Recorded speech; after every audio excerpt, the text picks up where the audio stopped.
quelques jours, Manuela González, veuve Cano, sera jugée devant la cour d'assises d'appel de Valence pour l'assassinat de son mari Daniel, 17 ans, de vie commune. Depuis son arrestation, elle nie avec vigueur. Son dossier, je l'ai lu d'un bout à l'autre. Il décrit une manipulatrice vénale qui a tué pour l'argent. Mais les lettres que nous avons échangées tous les deux ces dernières semaines laissent entrevoir une femme sympathique et séduisante, qui n'est pas à court d'arguments pour défendre son innocence. Je vais assister à son procès jusqu'au verdict. 7 jours et on saura. Ça va bien ce matin? Ça dure quand même. Dans ce procès de la dernière chance, fait exceptionnel, Manuela comparaît libre. Il faut bien s'imaginer ce que c'est de venir au procès, jour après jour, ayant été condamné à 30 ans de réclusion en première instance. Mais l'angoisse est majeure. La cour d'assises d'appel ne doit juger Manuela González Cano que pour le meurtre de son mari Daniel. Mais parce que j'ai lu son dossier, je sais qu'elle a un casier judiciaire non écrit. En 25 ans de relations amoureuses, 3 de ses compagnons sont morts dans d'étranges conditions. Honnêtement, vous avez toujours été convaincu de son innocence? J'ai douté, évidemment. Moi aussi, je me suis posé des questions. Mais je la connais comme une mère aimante. La femme que je connais ne peut pas avoir fait ça, non. C'est compliqué, là, de décider de la culpabilité de quelqu'un, de l'envoyer des années en prison. Sans preuve. Alors Manuela, coupable ou innocente? Vous dites aujourd'hui encore, je suis innocente. Je suis innocente et je le crierai haut et fort jusqu'à la fin de mes jours.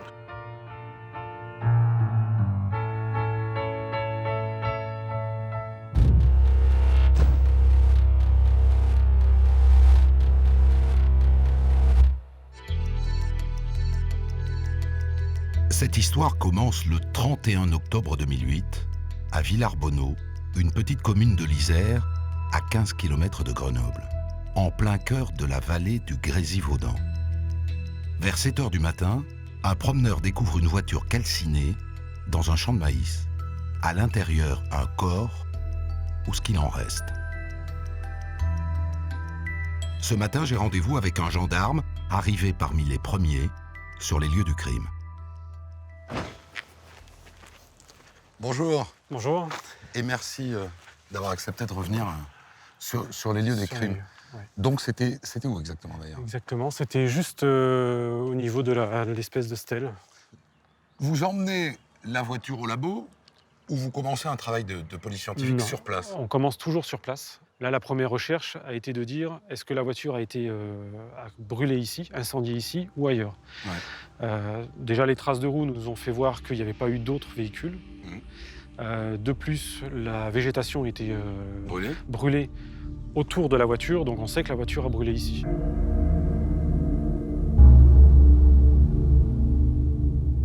L'intérieur de la voiture, il y a donc ce corps.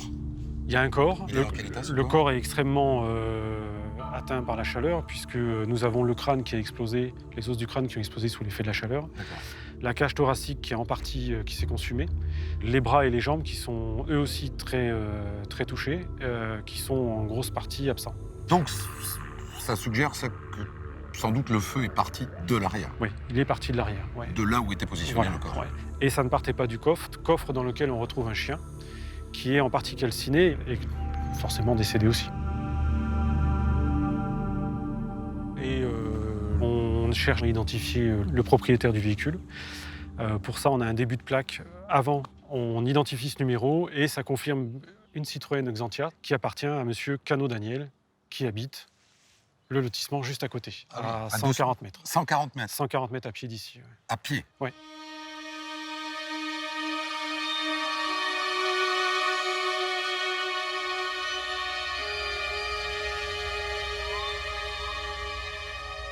C'est mon oncle Noël qui m'a appelé en me disant que voilà, il y avait eu un souci avec mon papa. Et donc là, je suis vite venu sur Villers-Arbonneau, où lorsque je me suis présenté à la gendarmerie, ils m'ont dit voilà, on a découvert sa voiture calcinée avec un corps à l'intérieur. Mais moi, à aucun moment, je me dis que c'est lui. Je me dis que voilà, il est peut-être ailleurs. Enfin, je me suis fait 1000 raisons pour me dire que c'était pas lui. Nicolas Cano veut garder espoir. Mais le résultat des tests ADN est sans appel. Je me souviens très bien, j'étais dans ma voiture lorsque les gendarmes m'ont appelé en me disant bah voilà, j'ai une mauvaise nouvelle, je vous annonce que c'est bien monsieur Cano Daniel qui avait dans la voiture. Alors j'ai dû m'arrêter, Et pour moi, c'était affreux d'apprendre que ça puisse être lui qui avait dans la voiture. Je me demande ce qui s'est passé. Dès qu'ils ont confirmation de l'identité de la victime, 2 gendarmes vont sonner chez lui. Mais il n'y a personne. Et en repartant, les enquêteurs croisent une dame. Cette dame, elle a une laisse à la main. Elle dit qu'elle va vers les berges de l'Isère chercher son chien. Elle se présente comme étant Manuela Cano. Et là, les gendarmes lui posent des questions. Est-ce que vous savez où est le véhicule? Est-ce que vous savez où est votre mari? Qu'est-ce que vous pouvez nous en dire? elle n'en sait rien. Son mari part travailler tôt, il n'était plus là quand elle s'est levée. En revanche, le chien devrait être là. Elle n'a pas vu Daniel depuis la veille au soir. Ce jour-là, c'est une journée habituelle. Elle n'a rien d'exceptionnel puisque fréquemment, madame et monsieur montent à la Motte d'Aveillan pour voir les parents de Manuela. La veille, c'était un jeudi. Et comme souvent, Daniel et sa femme sont allés déjeuner chez les parents de Manuela, à 1 heure de route, à la Motte d'Aveillan. Daniel était avec elle, même s'il n'était pas en forme, et qu'il a roupillé toute la journée. Daniel était allongé sur le lit de mes parents parce qu'il ne se sentait pas bien. Moi, j'ai commencé à manger à table et Daniel est sorti. Il est venu s'asseoir en face de moi. Et c'est de là que j'ai vu qu'il avait une coupure à la tête et je lui ai demandé qu'est-ce qu'il avait fait. Et il m'a dit, c'est en coupant du bois, je me suis donné un coup. Il a demandé un verre d'eau, on lui a donné un verre d'eau et un Doliprane. Et après, ils sont partis. Ma mère lui a donné de quoi manger pour le lendemain. Et puis, voilà quoi. Après, ils sont rentrés chez eux. Quand ils sont rentrés de chez ses parents, c'est Manuela qui a conduit. Daniel était toujours patraque et il s'est mis sur la banquette arrière pour se reposer. Ils regagnent leur domicile. Elle explique que celui-ci avait le projet de sortir pour aller vendre des oiseaux. Des diamants de Gould, des pinsons d'Australie très rares que Daniel élevait, échangeait et vendait parfois. Et ce soir-là, il avait une livraison à faire. Et elle n'était pas d'accord. Elle ne voulait pas que son mari ressorte dans l'état dans lequel il était. Mais Daniel n'en a fait qu'à sa tête. C'est en tout cas ce que raconte Manuela aux gendarmes le lendemain matin, quand il la croise avec sa laisse à la recherche de son chien. Ils vont jeter un œil dans la maison. On trouve caché dans la salle à manger plus de 28 000 € de numéraire. Le téléphone de Daniel est retrouvé dans la cuisine.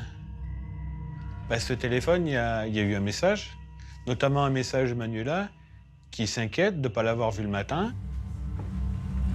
À l'étage, on s'aperçoit qu'il n'y a qu'une personne qui a dormi dans le lit.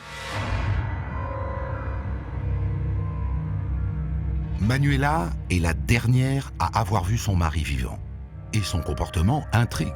Pourquoi se perd-elle dans des détails quand on l'interroge sur son emploi du temps de la veille?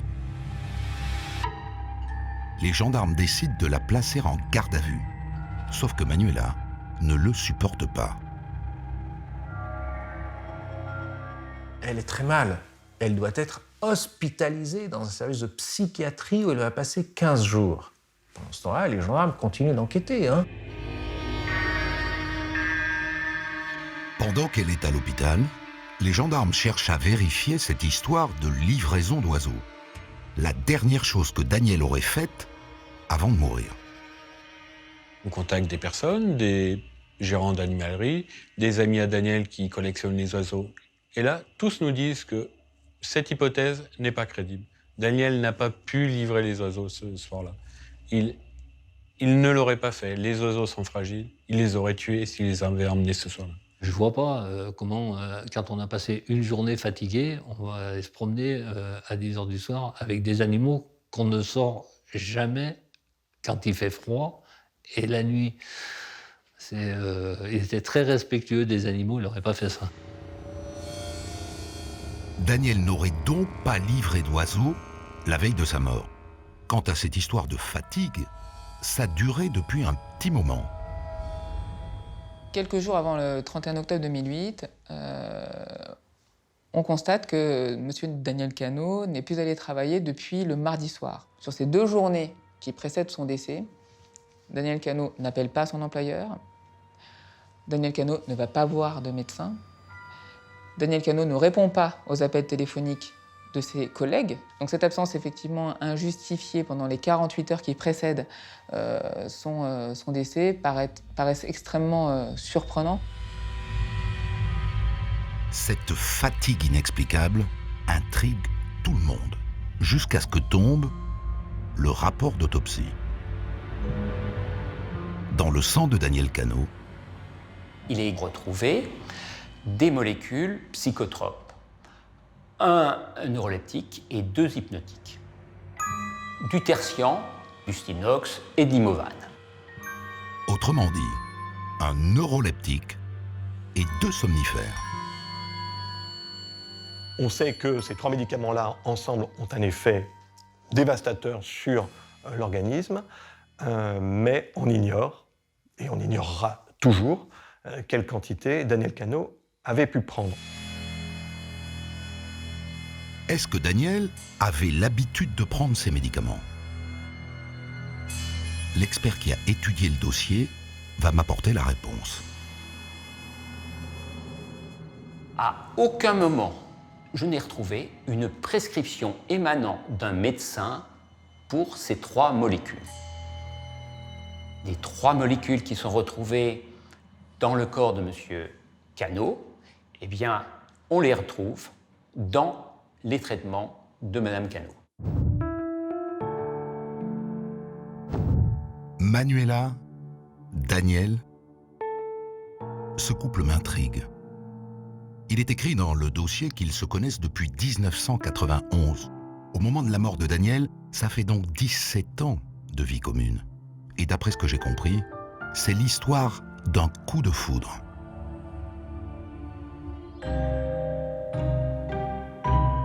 L'histoire va assez vite entre eux. Ils vont, je pense, tous les 2 le décrire comme une véritable histoire d'amour. Et ils vont décider très vite d'habiter ensemble. À l'époque, Daniel a déjà un petit garçon de 7 ans, Nicolas. Et Manuela, une petite fille de 8 ans, issue d'un premier mariage, Virginie. Leur rencontre donne naissance à une belle famille recomposée. On était une famille normale, on se déclarait comme frère et sœur avec Virginie. Voilà, il y avait souvent des repas de famille, elle aimait bien faire les paellas, elle invitait soit sa famille, soit la famille Cano. Voilà, mon père avait fait une piscine, donc souvent des repas avec la piscine, tout le monde se baignait. Enfin voilà, à l'époque, plein de belles choses qui se passaient dans la famille, quoi. Manuela et Daniel sont tellement heureux qu'en 1997, 6 ans après leur rencontre, ils se marient. Et ils trouvent un nid pour leur famille, une maison que Daniel construit de ses mains à la sueur de son front. C'est un gros travailleur, Daniel. Il avait son boulot, et puis en dehors du boulot, il n'arrêtait pas. C'était pas le gars à faire du canapé prolongé. Et d'ailleurs, c'est lui qui faisait bouillir la marmite.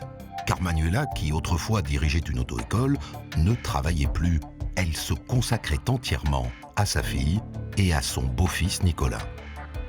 Si à l'heure actuelle j'ai un bon métier et que je m'en sors dans la vie, j'ai fait des belles études, c'est grâce à elle. semaines après la mort de son mari, Manuela sort de l'hôpital. Entre-temps, il n'est plus question de garde à vue, on ne l'accuse plus, en tout cas pour l'instant. Elle rentre chez elle, la vie reprend son cours. Et elle continue à se préoccuper de Nicolas. C'est elle qui lui fait à manger, qui lui lave le linge, qui s'en occupe, s'en préoccupe, et il semble s'entendre comme avant. Il faut dire que depuis la mort de son père, Nicolas a plus que jamais besoin de sa belle-mère, Manuela. Je perds ma maman en 2007. Je perds ma grand-mère, donc la maman de mon papa, donc, en septembre 2008. Donc voilà, enfin, ma grand-mère, c'était quelqu'un de très important pour moi. Il me reste ma belle-mère, du coup, je me raccroche à elle. Effectivement, je la vois souvent, on se voit, oui, on se voit. La vie reprend son cours. Mais les gendarmes ne lâchent pas l'affaire. Et ils découvrent qu'un mois plus tôt, Daniel a déjà failli mourir, dans des conditions déjà suspectes.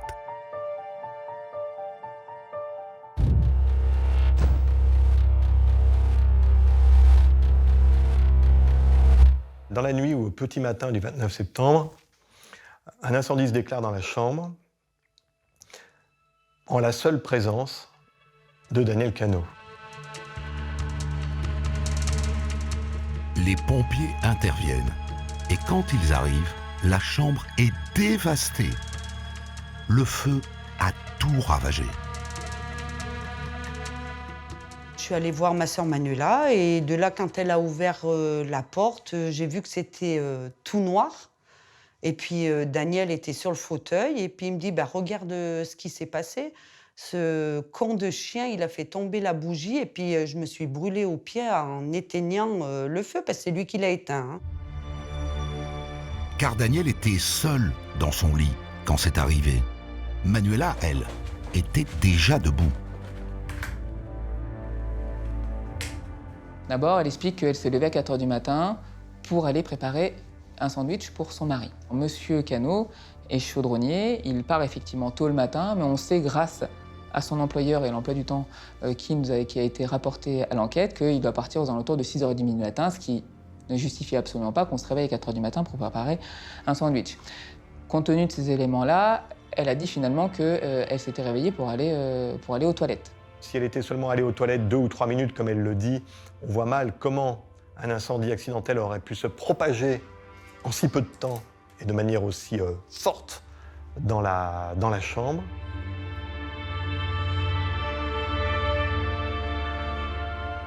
Ensuite, la difficulté, c'est que cette bougie, personne ne l'a vue. Beaucoup en ont entendu parler, mais personne ne l'a effectivement vue.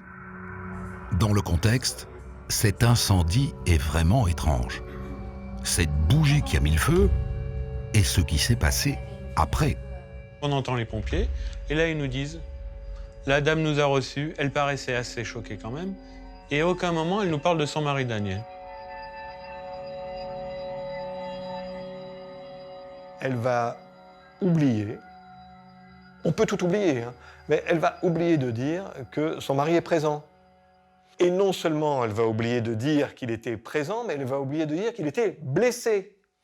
Parce que son mari était blessé. Il a été brûlé aux avant-bras et aux pieds, et il avait ingéré de la fumée, ce qui a été documenté par les pompiers, qui vont le trouver, non pas à côté de la maison, non pas devant la maison, non pas dans le salon au rez-de-chaussée, mais à l'étage, où il est monté on ne sait comment, où on le retrouve dans un état drogué, en réalité, puisqu'il est incapable d'aligner 3 mots. Et c'est toujours le cas quand le lendemain matin, Nicolas va voir son père à l'hôpital. Daniel est toujours dans le coltard. Il est sorti des urgences aux alentours de 11h, 11h30. Et j'ai récupéré mon papa dans un état où il n'arrivait plus à parler, il ne parlait plus. Ils l'ont amené, si je me souviens bien, sur une chaise roulante. Quand il s'est levé, j'ai dû le prendre sous le bras pour qu'on puisse aller à mon véhicule. Et voilà, donc c'est moi qui lui ai mis sa ceinture, je lui ai mis la ceinture, passé la première, il s'est endormi. Et je l'ai installé sur mon canapé, il a dormi jusqu'à quasiment 17h ou 18h le soir. Il n'est pas du tout classique d'avoir des brûlures et d'être confus et d'avoir du mal à parler. Quelqu'un qui est brûlé n'a aucune raison d'avoir des problèmes de confusion ou de dysarthrie, comme disent les médecins, c'est-à-dire une difficulté à articuler. Daniel aurait donc été drogué avant l'incendie. Drogué avant de passer très près de la mort. Et ça ressemble étrangement aux circonstances de son décès pour de vrai, un mois plus tard.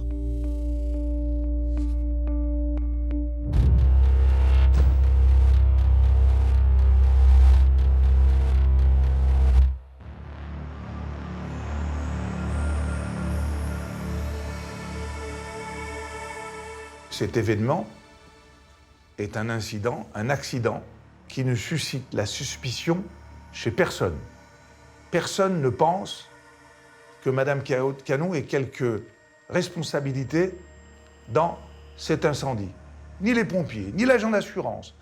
La police n'intervient pas. Tout le monde dit que c'est comme ça que ça s'est passé. Et après, ça bascule. Une fois qu'on sait ce qui s'est passé le 31 octobre, c'est-à-dire que monsieur perd la vie, on se dit, mais il n'y a pas eu un incendie il y a un mois? Et du coup, cet incendie qui était accidentel devient criminel. Nous avons comptabilisé le nombre de témoins qui ont parlé de cette bougie, et il y en a une dizaine. Il y a surtout des gens qui ont vu Daniel Cano leur raconter l'histoire, tout ébahi de ce qui lui était arrivé. Il faut dire que ça impressionne, hein. Vous vous réveillez, il y a le feu dans votre chambre, il faut réagir immédiatement. Et à tous, et notamment ses collègues de travail, il dira, ben voilà, moi j'allume une bougie, le chien a sauté sur le lit, il a fait tomber cette bougie, et le feu a embrasé la chambre à coucher. La bougie qu'elle avait, c'est moi qui l'ai ramenée de Lourdes. Voilà. Et je me rappelle très bien qu'elle l'avait posée sur le rebord. Il y avait une petite tablette sur le lit et qu'elle l'a posée. Un incendie peut prendre avec une fulgurance qui sidère tout le monde. Et c'est la raison pour laquelle les gens se font piéger. Là, tout d'un coup, parce que Manuela est accusée, il faudrait qu'ils en soient libres. Alors, ça doit couver longtemps avant de prendre un petit peu. C'est de la blague, oui. Il faut être très sérieux. Rien ne nous dit que ce ne puisse pas être un accident, tout simplement. Un accident, pourquoi pas, ça arrive.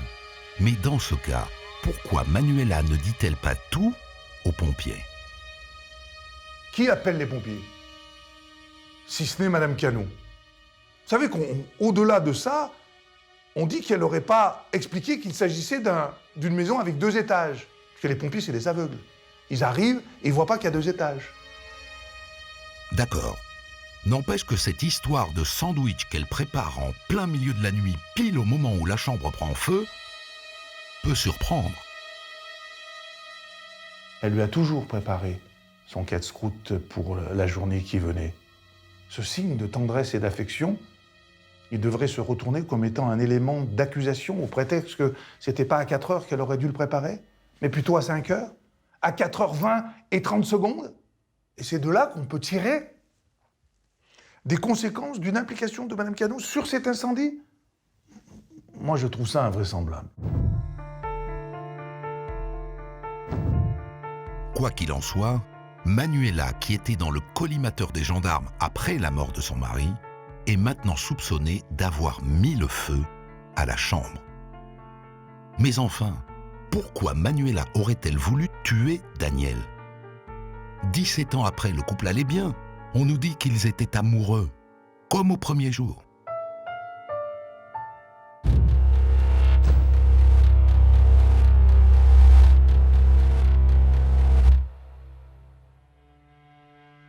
D'expérience, les gendarmes savent que le mobile le plus fréquent dans les affaires criminelles, c'est l'argent. Voilà pourquoi ils s'intéressent à la situation financière du couple. Et là, l'image d'une Manuela sans histoire se fissure un peu. Elle est empêtrée dans des dettes de jeu terribles. Elle souffre d'une addiction au jeu, une véritable addiction au jeu. C'est-à-dire qu'elle est capable de mettre tout son patrimoine et tout l'équilibre de sa famille en péril pour pouvoir continuer à jouer. Elle le fait dans le dos de son mari. Elle le cache à tout le monde. Et les dettes s'accumulent. Les gendarmes découvrent qu'un an et demi avant la mort de Daniel, le couple a contracté un prêt, une assez grosse somme. Un prêt de 165 000 €, ça ne s'obtient pas comme ça. On doit fournir à la banque, à l'établissement prêteur, une garantie. Cette garantie, ce sera une hypothèque. Une hypothèque sur quoi? Sur la maison de la famille. Sauf que la maison appartient à la famille, c'est-à-dire à Daniel et à elle. Et Daniel, elle ne lui a pas dit qu'elle est dans cette situation-là. Et ce qui devait arriver, arriva. Un jour, Daniel Cano reçoit un coup de téléphone de la banque, chez lui, qui lui dit « Comment est-ce qu'on fait pour le prêt?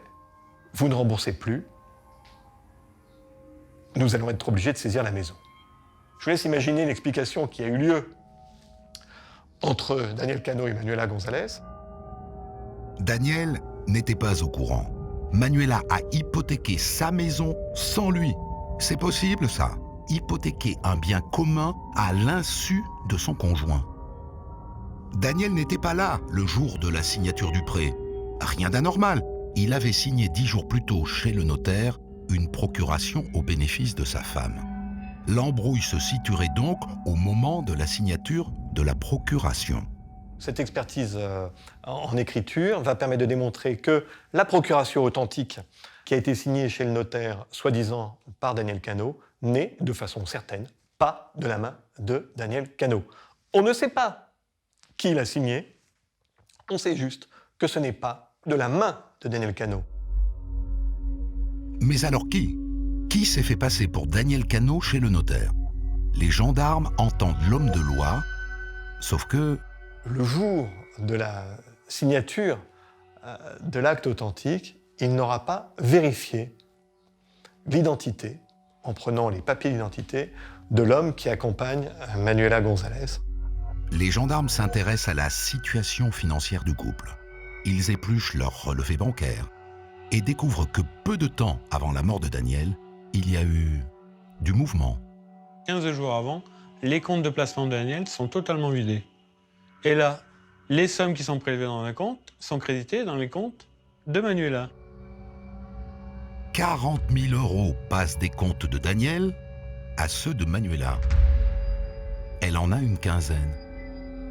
Le crédit dans le dos de son mari, plus les 40 000 € qui se carapatent d'un compte à l'autre, ça ne signe pas le crime, mais ça fait un mobile, non? Pour expliquer la tentative d'assassinat et l'assassinat de Daniel, l'argent est un mobile, à mon sens, en soi suffisant. Ça lui permettait de régler le problème du prêt hypothécaire de 165 000 €, ça lui permettait de toucher une assurance vie, et ça lui permettait d'hériter de la moitié de la maison, qui était libérée de toute hypothèque, puisque tout était remboursé par les assurances. La mort de Daniel Cano lui permettait de régler toutes ses dettes et lui permettait de s'enrichir. Mais il y a quelque chose qui cloche. Daniel n'a rien vu venir. Si c'est elle, il ne connaissait pas sa véritable nature. Manuela cachait à ce point son jeu.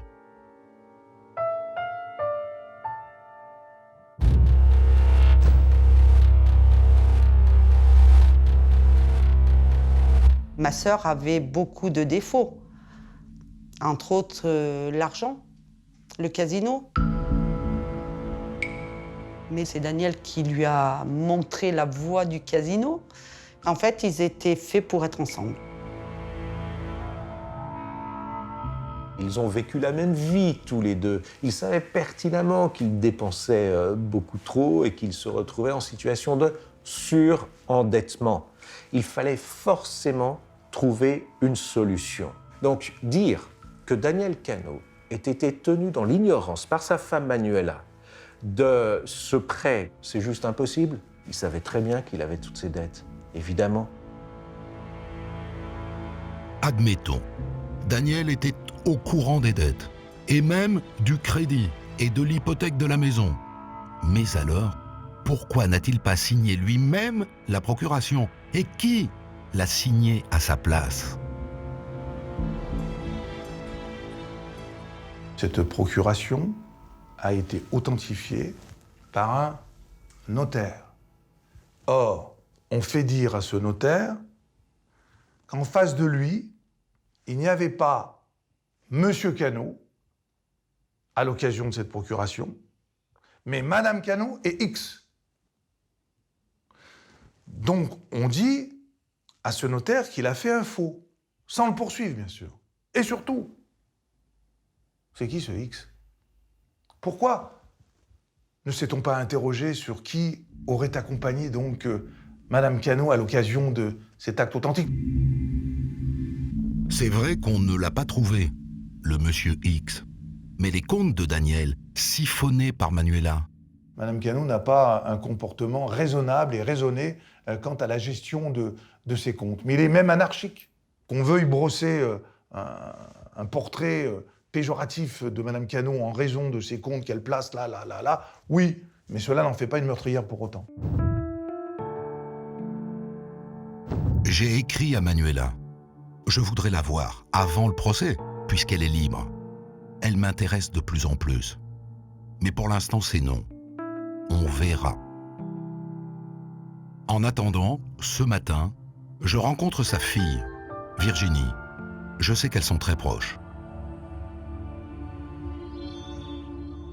Virginie, il y a quelque chose qu'on a beaucoup dit de votre mère, c'est l'argent, sa passion, son intérêt pour l'argent. Je pense qu'effectivement, étant donné qu'ils ont manqué de tout quand ils étaient jeunes, je pense que l'argent a une importance, c'est clair.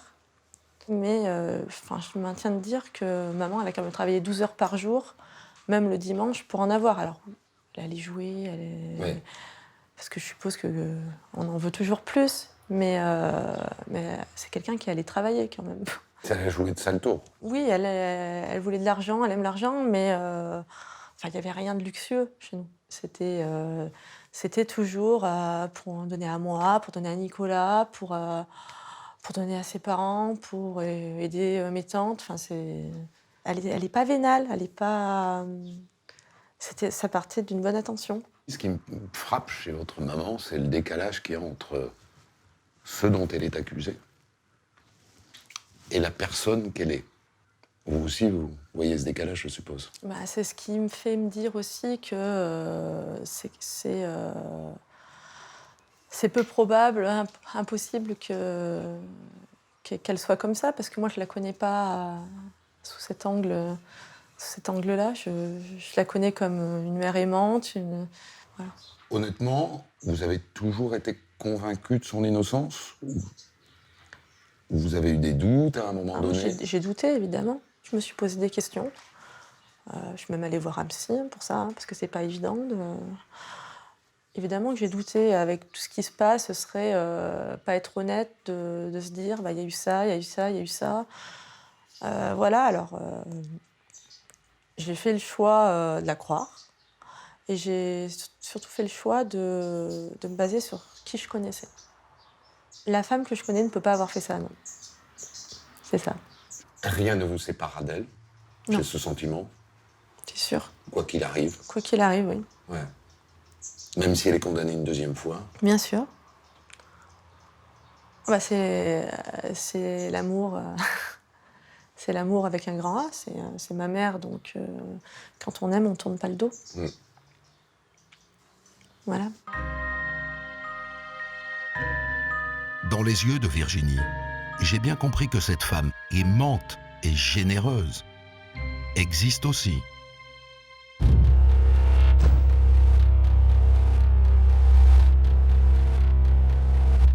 Manuela, c'est une fille d'Espagnol, une fille d'immigrés, une fille de travailleurs qui, elle, a pris l'exemple, a pris modèle sur ce travail, celui de ses parents, puisque tout au long de sa vie, elle a réussi à se soustraire à la pauvreté. Sa mère était femme au foyer, son père mineur de fond. Il a travaillé dur toute sa vie. Les Gonzalez cultivaient des légumes, élevaient des poules et des lapins dans le jardin. C'était une belle et grande famille, très unie. Notre enfance a été vraiment géniale. Une grande famille. On est 8 dans la famille. Et on partait toutes les années en vacances avec mes parents. On partait 2 mois en Espagne avec mes parents. C'était formidable. J'ai compris que les Gonzalez forment une famille soudée. Ce matin à Grenoble, je vais voir l'enquêteur de personnalité désigné par la juge pour retracer l'histoire personnelle de Manuela. Il a rencontré toute la famille et il me tarde de savoir ce qu'il en a pensé. Bonjour. Merci.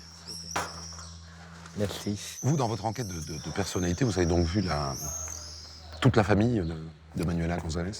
Toute la famille, oui.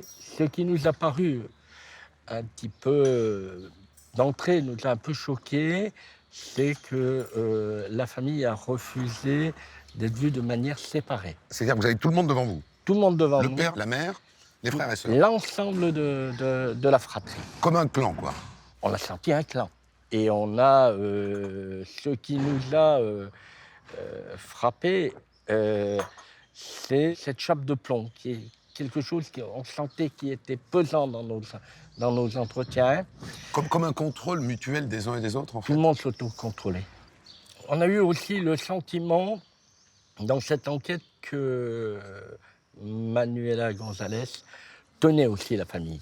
Dans votre rapport à la juge d'instruction, vous écrivez que vous terminez votre enquête avec ce sentiment qu'il y a un secret dans cette famille. Oui. Il y a un truc que cette famille ne veut pas dire et qu'elle sait, que tout le monde sait. C'est un sentiment très très fort que nous avons en quittant cette famille. Un secret? Un secret de famille. Peut-être se trouve-t-il dans le reste de sa vie. Manuela a quitté la maison très jeune, et le lycée aussi, pour épouser un garçon rencontré dans une fête foraine, Gilbert Martoya. C'est lui, le père de Virginie. Mais après quelques années de mariage, ils se séparent. À 24 ans, Manuela se retrouve toute seule avec Virginie. Elle travaille comme secrétaire ou sur les marchés, mais elle a du mal à joindre les deux bouts. Alors, elle dit être dans des difficultés financières et fréquenter, nous dit-elle, un monde un peu interlope. Elle se prostitue occasionnellement avec 2 ou 3 clients et elle va être amenée donc auprès d'un de ses clients, bijoutier de son état, bien plus âgé qu'elle. Elle va être amenée à mettre en œuvre un stratagème pour le voler. Le stratagème est assez simple. Droguer le café du bijoutier dès qu'il aura le dos tourné. À la suite d'une relation sexuelle, ils étaient ensemble donc, dans la bijouterie et attendaient la visite annoncée par Mme Manuela Gonzalez d'amis à elle qui devait amener un lingot d'or et qui devait être donc réglé acheté par le bijoutier. Après avoir endossé ce chèque et avoir rempli ce chèque, il boit à la demande de Mme Gonzalez cette boisson et immédiatement tombe dans le coma. Pendant que le bijoutier est dans le coma, dans l'arrière-boutique, elle va donner le change, elle va servir tout à fait normalement les clients qui sont rentrés par hasard. On sait ensuite que Mme Manuela Gonzalez va libeller les chèques à son ordre, prendre d'ailleurs d'autres chèques dans la caisse de la bijouterie et se rendre à sa banque et déposer les chèques. Un chèque à l'époque de 80 000 francs, ce qui représente une somme importante.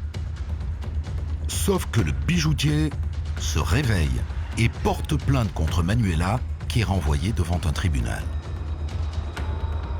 2 ans de prison avec sursis pour vol avec violence. Est-ce qu'une personne qui a été condamnée il y a très longtemps, parce que là ça remonte à des années, hein, est-ce qu'on doit tirer conséquence de cette condamnation pour apprécier son implication dans les faits qui lui sont reprochés au préjudice de M. Cano? Il y en a un que je veux rencontrer depuis le début. Un qui me touche beaucoup, parce qu'il a tout perdu. Son père et cette belle-mère qu'il aimait, qu'il avait aidé à grandir. Droit. C'est Nicolas. C'est le fils de Daniel Cano. Il me reçoit chez lui, dans cette maison de famille que son père a rénovée du sol au plafond. C'était à mes grands-parents, ouais. Ouais, c'est ça. Ici, c'était à mes grands-parents et j'ai eu la chance de la voir et de faire un peu tous les travaux. C'est votre père qui a fait les travaux. Ouais, C'est ça, hein. ouais, on l'a fait. Ouais. C'est grâce à lui, c'est un peu lui qui a tout fait, quoi. Nicolas, il vous faut 1 an et demi pour véritablement formuler le fait que vous pensez que votre belle-mère, Manuela, a pu tuer votre père. En vérité, à partir de quand est-ce que ça traverse votre esprit?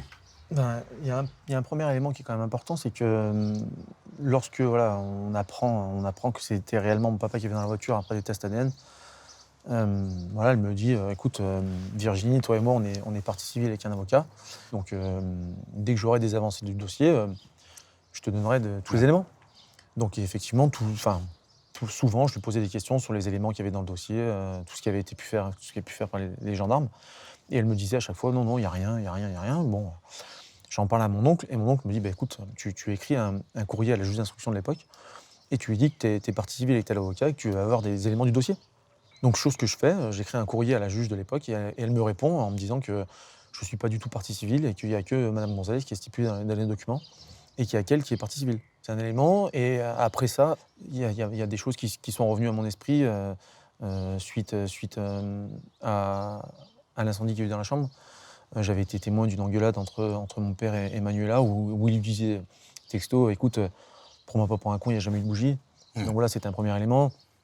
Le crédit qui avait été contracté, mon père m'a toujours dit écoute, il a été fait à mon insu, donc il n'a jamais fait ce crédit. Donc vous mettez ça bout à bout. Et lorsque je mets tout bout à bout et que j'apprends en plus qu'elle m'a menti sur ma présence dans les documents par rapport à l'avocat et la partie civile, je me dis qu'il y a forcément des choses qui sont troublantes et voilà, déjà c'est un mensonge qui est énorme. Mais du coup, derrière, il va vous falloir presque 1 an pour devenir accusateur. Quand il y a une seule personne dans la vie qui vous reste, c'est compliqué à se dire à 100%, c'est elle. Ouais. Nicolas est bouleversant à ce moment où il doit arbitrer entre son affection pour Manuela et sa volonté farouche de comprendre ce qui est arrivé à son père.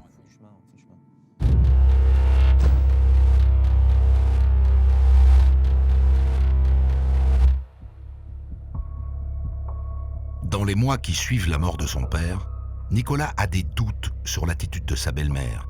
Et un jour, ces doutes l'étranglent.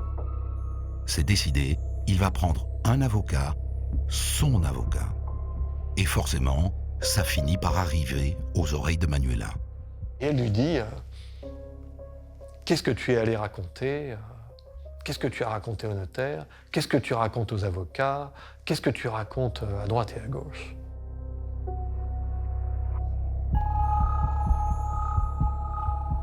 Et Nicolas, il ne va pas déballer ce qu'il pense de Manuela, il va lui faire part de ses doutes, il va lui faire part de sa souffrance, il va lui faire part de la nécessité pour lui de comprendre ce qui est arrivé à son père.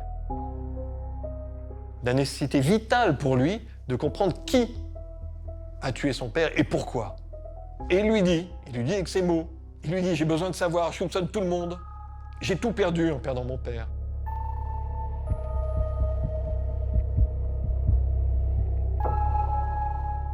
Et il lui répond « Moi aussi, j'ai tout perdu. Regarde, j'ai perdu 3 000 € par mois. » Il n'y a pas que l'argent. Il lui répond ça. Il n'y a pas que l'argent.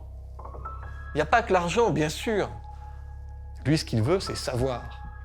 Et pour Manuela, manifestement, il n'y a que l'argent. C'est la rupture. Ils ne se parleront plus jamais. Plus jamais ils ne s'adresseront la parole.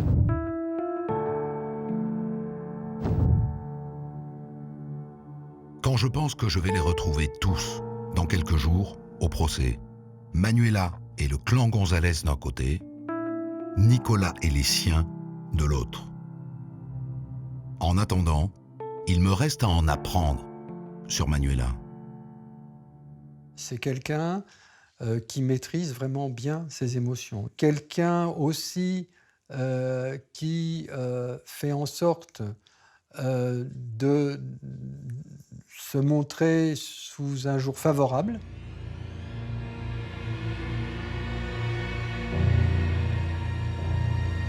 Ça me rappelle une scène que m'a raconté Nicolas le jour des obsèques de son père. Ça se passe bizarrement parce que déjà, quand on est avant l'enterrement, lorsqu'on était aux pompes funèbres, on se recueillait devant le cercueil de mon papa, on était, il y avait toute la famille Cano et donc ma belle-mère et moi. On était forcément tous en pleurs. Elle était à main droite, je me souviens très bien, elle était à main droite. Et pas une larme, pas une réaction, pas de... Enfin, rien, quoi. C'était très dur. C'était très dur. Manuela a gardé sa fierté. C'est vrai qu'elle n'a pas pleuré. Elle avait ses lunettes noires et elle n'a pas pleuré. Mais voilà, elle est libre de pleurer chez elle. Elle n'est pas obligée de faire voir à tout le monde son chagrin. Et c'est vrai que Manuela est comme ça, quoi. Ma sœur est comme ça. C'est une personnalité qui est très très difficile à cerner. J'ai quand même rarement vu quelqu'un d'aussi complexe pour nous à étudier avec des données souvent contradictoires. Et puis il y a aussi quelque chose qui ressemble à ce qu'on appelle habituellement le clivage de personnalité, c'est-à-dire quelqu'un qui peut être donné, c'est un Janus, quoi, qui peut donner un visage et puis tout d'un coup un autre visage. En lisant le dossier, je trouve la trace d'un épisode qui, à un moment donné, détourne un peu l'attention des gendarmes. C'est ce moment où Nicolas, le fils de Daniel, se trouve à son tour soupçonné du meurtre.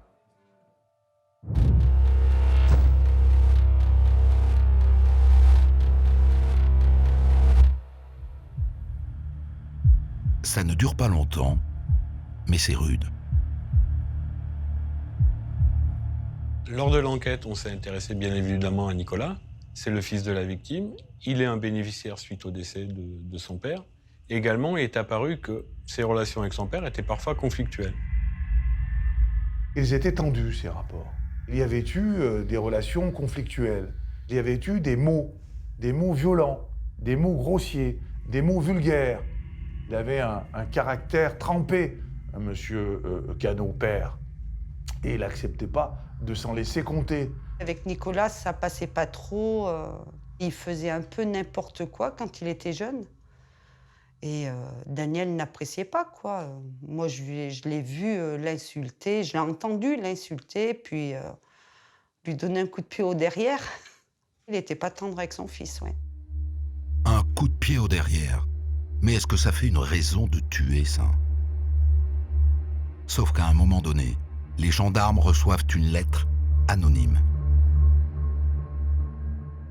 Et là, on nous dit, Nicolas est un assassin, il a tué son père. Il s'en est pris à son père, il avait bu, il s'est disputé avec, cela s'est mal passé. J'ai été présent lorsque Nicolas s'en est pris à son père. Je ne peux pas me taire, et je suis obligé de vous dire que Nicolas, c'est lui qui a tué son père. On ne saura jamais qui a écrit cette lettre anonyme, mais les gendarmes écartent assez vite Nicolas de la liste des suspects. Ils continuent leur travail de fourmi. Et la téléphonie, l'examen des échanges téléphoniques, est souvent très payant. L'adjudant-chef Jean-Philippe Ray exerce aujourd'hui des fonctions qui empêchent de montrer son visage. À l'époque, c'est lui qui a étudié la liste des appels passés et reçus dans l'entourage de Daniel au moment de sa mort. Et il est tombé sur un appel un peu gênant pour Manuela. Alors, comme dans beaucoup d'affaires criminelles modernes, il y a ce que disent les gens, et puis il y a ce que les téléphones portables des uns et des autres disent. Et eux ne mentent pas. Qu'est-ce que Que révèle l'analyse des téléphones portables et fixes de tous les protagonistes? On va se poser pas mal de questions. Et c'est notamment par rapport, suite aux déclarations des parents de Manuela. Les parents, lors de leurs auditions, avaient indiqué avoir reçu, le 31 octobre 2008, un appel téléphonique au cours duquel donc, ils ont eu connaissance donc, du décès de Kano Daniel. Il s'agit d'un appel qui a eu lieu à 8h05. Et c'est un appel qui ne vient pas de Manuela, mais d'une ligne fixe dont sa sœur Francisca peut être l'utilisatrice. Oui, sauf qu'à 8h05, personne ne sait encore ce qui est arrivé à Daniel Kano. Les gendarmes ont à peine découvert la voiture, on n'en sait pas plus. Tout à fait. Hormis les gendarmes, normalement, personne n'est censé être au courant de la découverte du corps de Kano Daniel. Si on retient l'hypothèse que c'est donc la sœur de Manuela, Francesca, qui informe ses parents de la mort de Daniel à 8h05, comment est-ce qu'elle peut l'avoir appris? On a un appel entre les téléphones portables de Manuela et celui utilisé par Francesca. Et cet appel, il dure à environ 2 minutes. L'hypothèse, c'est que donc Francesca reçoit un coup de fil de sa sœur Manuela qui lui annoncerait la mort de Daniel Kano alors qu'elle n'est pas censée le savoir, quoi. Effectivement, on peut émettre cette hypothèse. Si j'ai bien compris, Manuela aurait prévenu sa famille de la mort de Daniel avant même que les gendarmes ne découvrent son corps. Les enquêteurs ont maintenant l'élément matériel qui leur manquait. Alors ils décident de placer Manuela González Cano en garde à vue.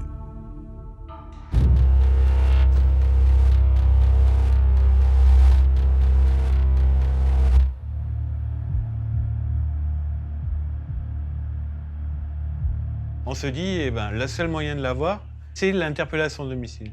Et là, on s'aperçoit qu'elle n'est pas à son domicile. Près à côté, on a les échos téléphoniques.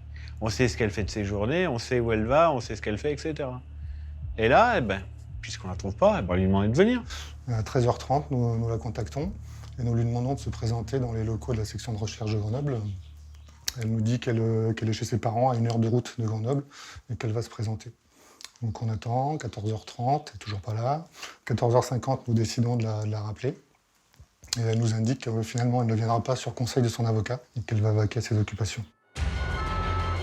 Pas facile, la Manuela.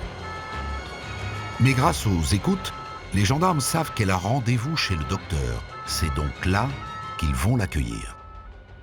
On met un dispositif en place et donc on l'interpelle au moment où elle sort de chez son médecin à Grenoble. Parce qu'ils s'attendent à un interrogatoire serré, les gendarmes de Grenoble font appel à des profilers, des spécialistes de la psychologie criminelle.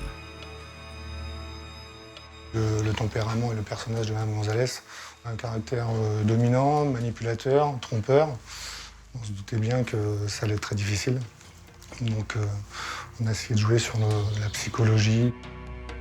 Jouer face à Manuela, peut-être, mais gagner.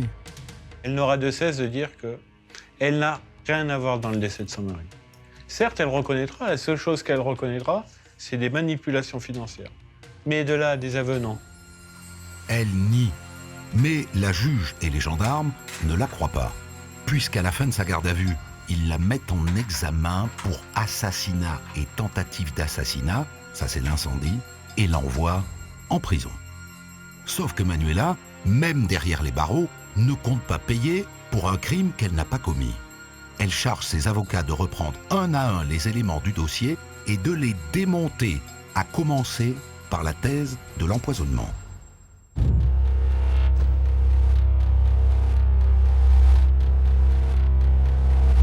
Cette thèse, selon laquelle c'est Madame Kano qui aurait manipulé son mari afin que celui-ci prenne ses médicaments à son insu. D'abord, ça veut dire que M. Kano est un imbécile. Il y a des témoins qui disent que M. Kano piochait allègrement dans les médicaments de sa femme. Le voisin immédiat l'a dit. Qu'il piochait dans je ne sais quel panier où il y en avait une multitude. Daniel Kano l'a dit lui-même. Il s'est cogné la tête en coupant du bois. Il a peut-être voulu prendre du paracétamol et il s'est trompé. Il a pris des somnifères. Quant à cette histoire d'oiseau, qu'il serait allé livrer en rentrant le dimanche soir chez lui, il a pu mentir. Est-il allé vendre ses oiseaux? Non, manifestement, les gens disent non. On a vérifié. A-t-il fait autre chose? A-t-il été voir quelqu'un d'autre? Nécessairement. Pourquoi ne pas explorer toutes les pistes pour être complètement convaincu de l'implication ou pas de Madame Cano? Les avocats de Manuela s'intéressent aussi à la scène de crime, la voiture. On l'a retrouvée calcinée et Daniel à l'intérieur. Mais comment a-t-elle été incendiée? Il y a eu un départ de feu important, les témoins ont entendu des explosions. Imaginons que ce soit Manuela qui ait mis le feu à cette voiture. Elle s'est donc penchée à l'intérieur de la voiture pour mettre le feu. Il aura fallu qu'elle s'extirpe de la voiture, qu'elle ferme la porte et qu'elle s'écarte de la voiture suffisamment pour n'être absolument pas brûlée, qu'il n'y ait aucune trace de fumée, absolument rien. C'est très difficile. Hein. Donc, moi, mon point de vue, il est le suivant. C'est que, en termes de preuves, il n'y a aucune preuve. Il n'y a rien du tout qui prouve que c'est ma sœur qui a fait ça, quoi. C'est ce qui nous fout en boule, qui nous disent. Ok, nous aussi, on veut savoir. Qui nous disent. Parce que c'est dur aussi pour nous. Hein. Moi, mon beau-frère, je l'aimais beaucoup et je veux arriver à savoir ce qui est arrivé. Et on a l'impression que tout le monde veut que ma sœur paye. Non, il faut des preuves, quoi. Elle a été jugée par rapport à l'argent, et uniquement l'argent. Quand j'entends que c'est quelqu'un qui était associé à l'argent, elle nous a jamais demandé un centime. Plusieurs fois, on a organisé des choses, notamment une réception d'un groupe américain où on a organisé une paella géante. Elle a été la première à mettre à disposition un véhicule, son matériel pour la paella. Elle a donné des heures et des coups de main bénévolement pour que ça se passe bien. Elle a fait le service avec nous. Jamais on a eu une relation d'argent avec Manu. Et on en revient à cette Manuela qui existe aussi, généreuse, sympathique et désintéressée. Celle que décrivent sa famille, ses amis, et même maintenant qu'elle est en prison, ses co-détenus. J'ai rencontré Manuela quand je suis arrivée dans la prison de Valence. Ils m'ont mise avec elle parce qu'elle était... elle a été prévenante avec moi et vraiment, elle m'a entourée, elle m'a encouragée, elle m'a vraiment soutenue, quoi. La Manuela que je connais, c'est une personne pleine de vie, pleine d'amour pour tout le monde, serviable, gentille, patiente, tolérante. Elle aime beaucoup de qualités. Je ne peux pas encore citer un défaut, elle triche aux cartes. Voilà. J'ai fait des escroqueries, tout comme elle a fait des escroqueries. Certaines, on m'a arrêtée, certaines, on ne m'a pas arrêtée. Et je sais que oui, je suis capable d'escroquerie, mais je ne suis pas capable de meurtre ou de folie meurtrière ou pour tout l'or du monde. C'est pas possible. Et là, on va raconter pour 200 000 € pour je ne sais pas combien. Elle a tué son mari de 20 ans. C'est pas possible. Pas possible? Eh bien si. Devant la cour d'assises de Grenoble en 2014, Manuela González Cano est reconnue coupable de l'assassinat et de la tentative d'assassinat de son mari Daniel. Elle est condamnée à 30 ans de réclusion criminelle. Elle fait aussitôt appel de ce verdict. Les mois passent et la justice, débordée, reporte sans cesse son nouveau procès. Ses avocats saisissent la Cour européenne des droits de l'homme qui ordonne qu'elle soit remise en liberté. La voilà donc qui sort de prison et va s'installer chez ses parents à la Motte d'Aveillans. Ce jour-là, j'étais pas forcément tranquille. Il y a de la nervosité, il y a de la crainte, il y a un peu tout mélangé quand on se dit que voilà, on est susceptible de la croiser. Alors avec tout ce qu'on sait et ce qu'elle a pu faire, c'était un tout mélangé, même si voilà, c'était compliqué à vivre. Pendant quelques mois, Manuela profite de sa famille et de son petit-fils, le fils de Virginie, né pendant qu'elle était en prison. Quelques mois étranges, car au bout, elle savait qu'elle risquait de retourner en prison pour longtemps. Avant son procès, elle m'a confié, Lisa, si je dois rentrer, je crois que je me suiciderai, je ne le supporterai pas. Je lui ai demandé de rester forte dans n'importe quel cas de figure, comme elle savait faire. Je lui ai même, moi, conseillé de ne pas se présenter au procès. Et elle a dit non, pourquoi je vais fuir? Je suis innocente. Pourquoi je vais fuir? Je lui ai dit, hein, quitte à être poursuivie pénalement, je ne sais pas. Mais je lui ai dit, ne va pas. Elle a dit oui, je vais. Pourquoi je vais fuir? Et elle a une réponse d'innocente.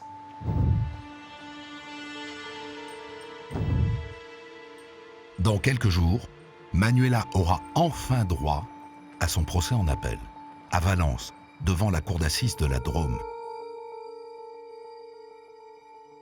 J'ai rendez-vous avec l'avocat qui l'accompagne depuis le début, le ténor du barreau de Grenoble, Ronald Gallo.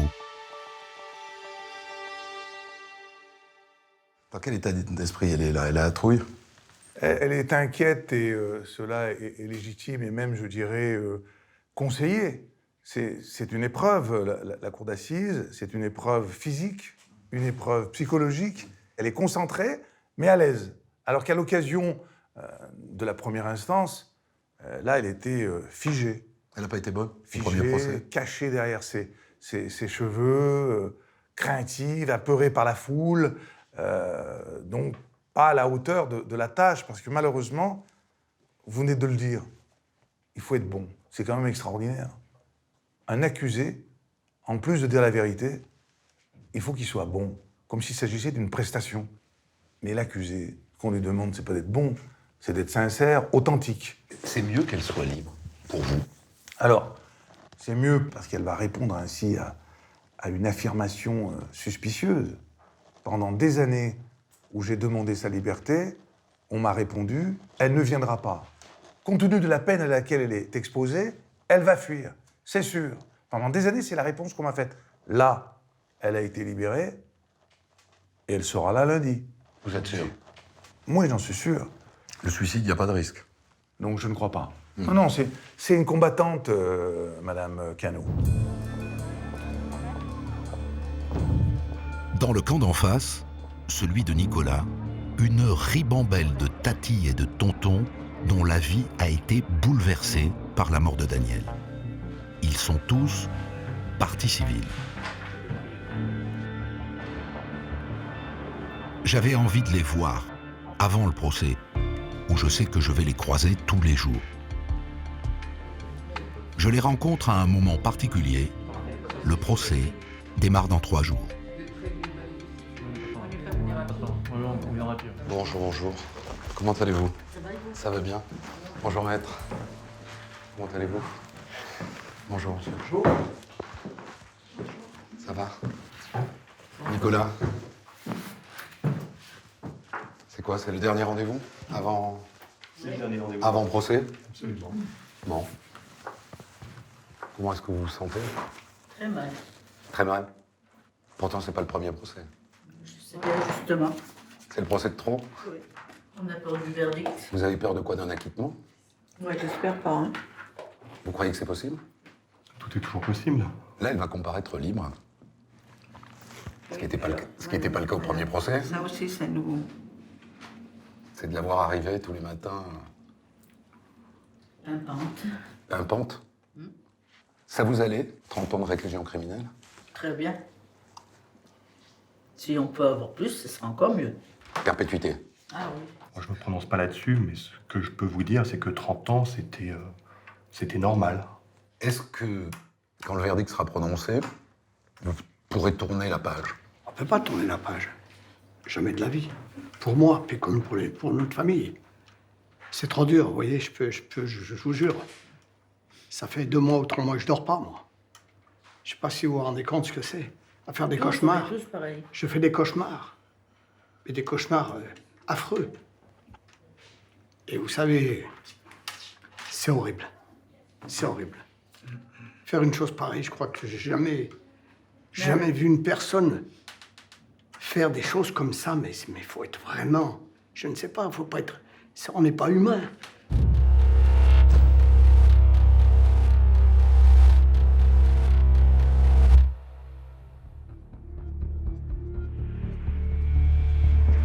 Ça y est, on y est. La cour d'assises de Valence va être le théâtre de l'affrontement entre ces 2 clans. Manuela arrive protégée par les siens, dissimulée derrière des lunettes noires.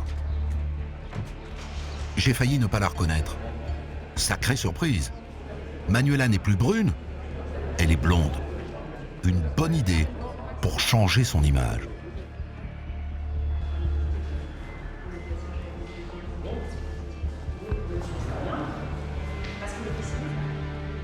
Dans l'autre camp, le clan Cano fait face. Nicolas est tendu, son visage est fermé, il semble au bord de l'implosion. La tension entre les membres de cette famille irréconciliable est extrême. La cour. D'entrée de jeu, les avocats de Manuela lancent l'offensive. Il est hors de question que la cour se fourvoie et que l'on fasse ici des procès qui n'ont jamais été faits à Madame Cano. Ils exigent des débats équitables. Ils refusent que l'on s'appuie sur le passé de leur cliente pour la juger. Car je ne vous l'ai pas encore dit, il y a des cadavres dans le placard.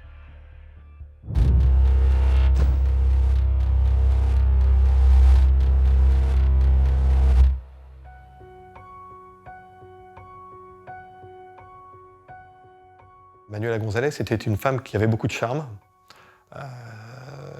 qui savait en tout cas animer l'intérêt des hommes qu'elle rencontrait. En 1986, Manuela est divorcée et elle sort tout juste de son embrouille avec le bijoutier. Elle rencontre un homme d'origine espagnole comme elle, François Collazo. Il tient un bar à Brignoux, tout près de Villarbonneau. L'idylle est fulgurante.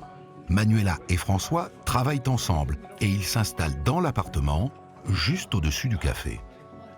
Et comme ils tiennent le café, forcément, tout le monde les connaît. Quand François nous a présenté Manuela, il était vraiment très heureux, quoi.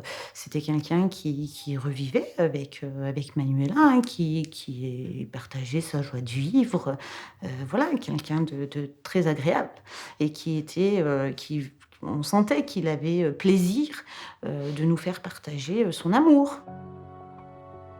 Quelque temps plus tard, François Collazo vend son bar et achète un pavillon à Villarbonneau où il s'installe avec Manuela et sa fille Virginie. Ce bonheur dure 3 ans. Jusqu'à un matin d'avril 89, Manuela appelle les pompiers car dans le garage, elle a retrouvé la voiture de François, moteur allumé. On découvre une voiture avec une personne inanimée au volant. Donc on extrait cette personne, on prodigue les premiers soins et malheureusement, François était décédé. Manuela González explique aux enquêteurs que la veille au soir, il est sorti et lorsqu'elle s'est levée le matin, elle a constaté qu'il n'était pas présent dans le lit à ses côtés. Elle a pensé que peut-être il dormait au rez-de-chaussée dans un fauteuil, ce qui n'était pas le cas. Et avant de donner l'alerte, elle s'est rendue dans le garage pour voir si son véhicule s'y trouvait. Et là, elle a constaté que le moteur du véhicule tournait, qu'il y avait énormément de fumée dans le garage. Puis, elle a découvert son compagnon sur ce siège avant droit qui semblait endormi. Elle l'a secoué, elle a essayé de le sortir. Elle a dit qu'elle n'avait pas pu y arriver parce qu'il était déjà raide. Dans son sang, on retrouvera des médicaments. Du Temesta. Pourtant, François Collazo n'en prenait pas. Et ça n'est pas ça qui l'a tué. Il est mort d'asphyxie à cause des gaz d'échappement. 3 semaines plus tard, les gendarmes bouclent l'affaire. Pour eux, c'est un suicide. Mais la famille de François et ses proches n'y croient pas. C'est sûr qu'une voiture qui tourne toute la nuit dans un garage, être présente et ne pas l'entendre, oui, ça peut être bizarre. Mais bon, c'est vrai que François, c'était pas quelqu'un qui était dépressif ou suicidaire. D'autant plus bizarre que Manuela aurait tenté de tirer parti du décès de son compagnon. De son vivant, François Collazo touchait une rente. Manuela va s'arranger pour l'encaisser après sa mort.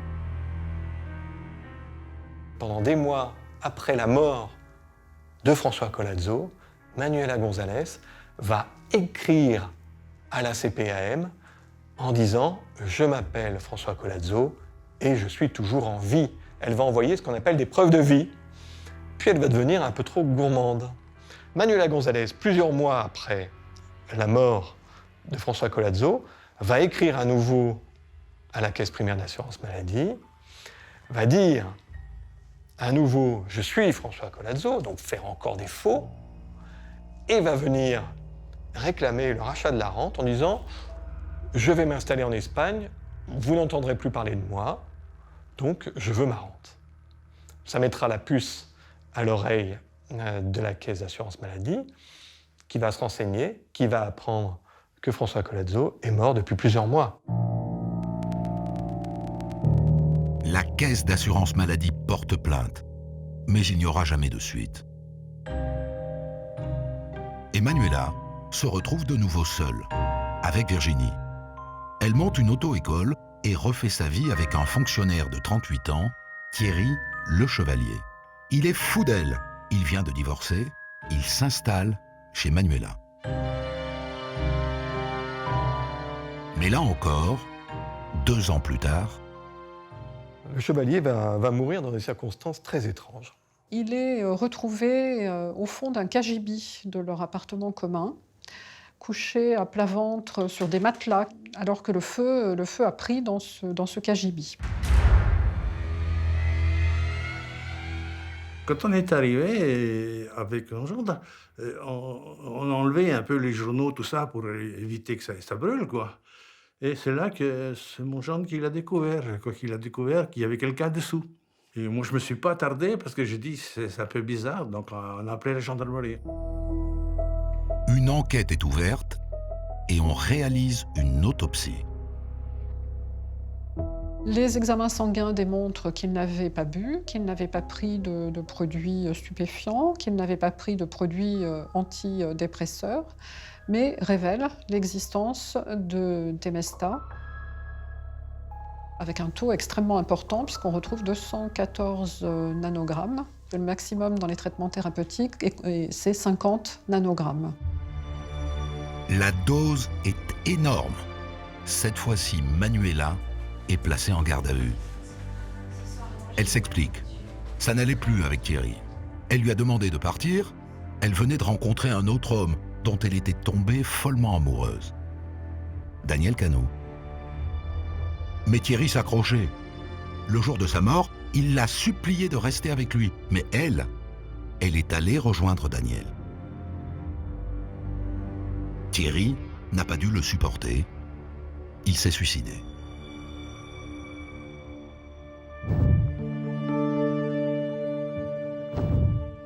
Un premier compagnon mort en 1989. Un deuxième en 1991. 2 suicides. Voilà qui m'interroge. J'ai rendez-vous avec le frère de Thierry Le Chevalier. Vous, Denis, comment est-ce que vous apprenez que votre frère est mort? Chantal, son ex-femme, quoi, m'a téléphoné sur le coup de 21h, 22h, quoi. On me dit, voilà, Thierry est mort, ça serait un suicide, ceci, cela, avec une voix quand même un peu... Moi, ça m'a cassé en deux, quoi. Le fait qu'il suicide, ça colle pas pour vous? Ah bah non, il n'y a pas photo. Pourquoi? C'était un garçon heureux, on le voyait heureux. Ses enfants, son travail, toujours aller de l'avant, quoi.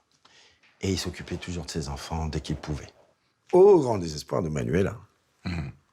Comment ça se passe dans votre tête dans les jours qui suivent l'annonce de la mort, supposée être un suicide, de votre frère Thierry? Ah bah c'est vite fait. J'ai débarqué, j'ai été voir le lieu où il habitait, le lieu où ça s'est passé, mais bon, tout ça c'était fermé. J'ai rencontré des gens, j'ai posé des questions, mais j'étais pas bien, j'étais... Et les gens, ils vous ont dit quoi? Un peu nerveux. Alors, ils m'ont expliqué comme quoi l'après-midi, il était en train de réparer sa voiture à 4h de l'après-midi, mais ça a bien été dit, précisé. Et moi, j'ai su qu'il s'est suicidé à 18h. Alors, moi, je veux bien me suicider, mais si je vais me suicider, j'y vais pas en bagnole, quoi. Je fais mon petit topo, et puis la voiture, j'en ai rien à foutre, quoi. Ouais. On va mettre une petite pièce dans le parc-mètre pour pas avoir un PV, peut-être. Je sais pas, on peut dire ça aussi. Lui, votre frère, il savait rien du passé, à votre avis? Si, il avait peur. Il l'avait dit à Chantal. À son ex-femme? À son ex-femme, oui, Chantal Le Chevalier. Il avait dit quoi? Il a dit, j'ai peur. J'ai peur, elle me fait peur. Il avait commencé à déménager ses affaires aussi. Pour partir? Pour rentrer à la maison. Quand je dis à la maison, c'est chez Chantal, dans son usine, avec ses enfants. Et il quitte Manuela. Ça, c'était prévu comme ça. Et il a dit, Thierry, à Chantal, s'il se passe quelque chose, s'il m'arrive quelque chose, s'il y a quelque chose qui se passe, ne lâche pas l'affaire. Va jusqu'au bout des choses. L'entêtement de la famille va payer. Les gendarmes attaquent leur enquête par les comptes bancaires. Une chose très étrange, de l'argent a été versé le jour même du compte de Le Chevalier sur le compte de Manuela González, une somme conséquente. Elle a retrouvé sur son compte bancaire un virement de 25 000 francs auquel Thierry Le Chevalier aurait procédé en utilisant la carte bancaire de Manuela González, carte bancaire dont il connaissait, dit-elle, le code d'accès. Elle viendra dire, attention, je pense même qu'il a fait ça pour me nuire, pour qu'on me soupçonne de l'avoir tué. Le Temesta, le transfert d'argent, ça fait beaucoup. Manuela a beau protester qu'après la mort de Thierry, elle s'est retrouvée à la rue et qu'elle n'avait donc aucun intérêt à le tuer, elle est mise en examen et incarcérée pour assassinat. Mais 11 jours plus tard, elle est libérée et faute d'éléments matériels, elle finit par obtenir un non-lieu. Lorsqu'il n'y a pas de preuves, il faut en tirer les conséquences et puis rendre les décisions qui s'imposent au vu de ces éléments. Très franchement, on peut se demander ce qui a pu pousser le juge d'instruction à l'époque à rendre, in fine, une ordonnance de non-lieu. Pour moi, il y avait suffisamment de choses pour que Manuela González soit contrainte de s'expliquer de la mort de Thierry Le Chevalier devant une cour d'assises. 25 ans plus tard, la voilà justement devant une cour d'assises. Pas pour les morts qui hantent son passé, mais pour l'assassinat et la tentative d'assassinat sur Daniel Cano et rien d'autre. Même s'il sera difficile d'en faire abstraction, ce que la loi exige.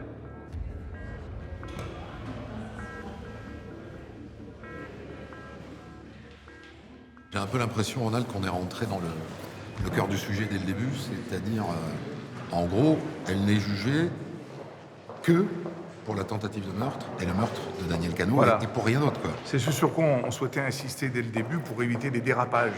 Il y a eu des événements dans sa vie, des événements douloureux, dramatiques, qui n'ont pas justifié pour l'un d'une poursuite, pour l'autre il y a eu une poursuite, mais il y a eu un non-lieu. Donc c'est bien une des premières fois où on se servirait d'un non-lieu pour alimenter une accusation. Au fond, votre trouille, c'est qu'elle soit condamnée pour l'ensemble de son œuvre et pas uniquement pour ça. Mais quand vous dites l'ensemble de son œuvre, j'aimerais que vous précisiez ce dont vous parlez. Ouais. Parce que l'ensemble de son œuvre, moi, je suis là pour la défendre, on est là pour la défendre, pour une tentative de meurtre, c'est grave. Un meurtre, c'est très grave. Ça suffit amplement à notre tâche pour pas qu'on vienne nous rechercher sur des faits pour lesquels on ne peut plus la défendre. Comment on peut faire pendant un procès pour empêcher d'évoquer le passé? On n'interdit pas d'évoquer le passé, ça fait partie de sa biographie. Il est nécessaire qu'on en parle, mais qu'on ne cherche pas à se servir de ce passé pour justifier une condamnation. Je peux dire quelque chose, Ronald? Ça sera pas facile. Parce que se limiter juste à la biographie et dire on s'arrête à la biographie, mais on va pas au-delà, c'est-à-dire qu'on va pas dire qu'elle a tué Collazo ou qu'elle a tué le Chevalier. Mais on peut pas le dire, on n'a pas le droit de le dire. On n'a pas le droit de dire des choses, d'une part, pour lesquelles elle n'a pas été accusée, et l'un des deux, elle a même eu un non-lieu. Non mais c'est invraisemblable qu'on puisse insister à ce point sur ce passé comme s'il était constitutif. On ne peut pas la défendre. Il faudrait refaire venir tous les témoins, refaire tout le procès. Mais là, c'est pas 7 jours dont on a besoin. C'est pas un mois dont on a besoin. C'est un an. C'est Ouais. un an. Donc soit on fait le procès du passé et on le fait à fond et on se défend, mais c'était invraisemblable, soit on ne le fait pas, soit on respecte la présomption d'innocence. Bon, c'est pas gagné, mais bon courage.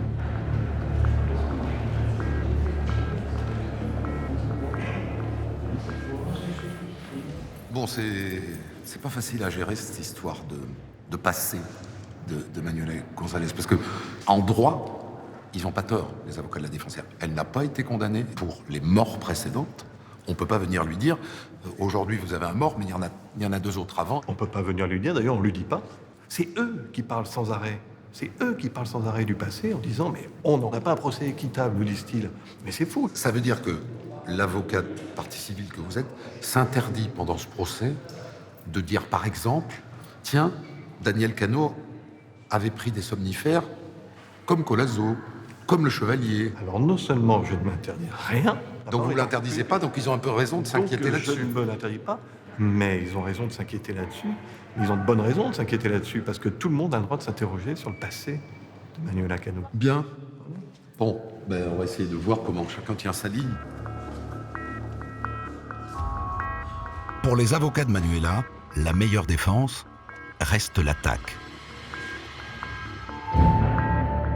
Maître Gallo et Maître Saint-Pierre somment la présidente de réaliser enfin des investigations qui vont prouver l'innocence de Manuela.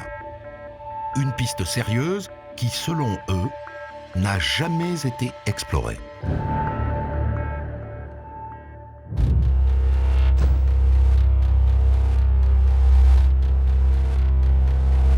Monsieur Cano est fragile. Il allume une bougie toutes les nuits en hommage de sa mère qui vient de partir.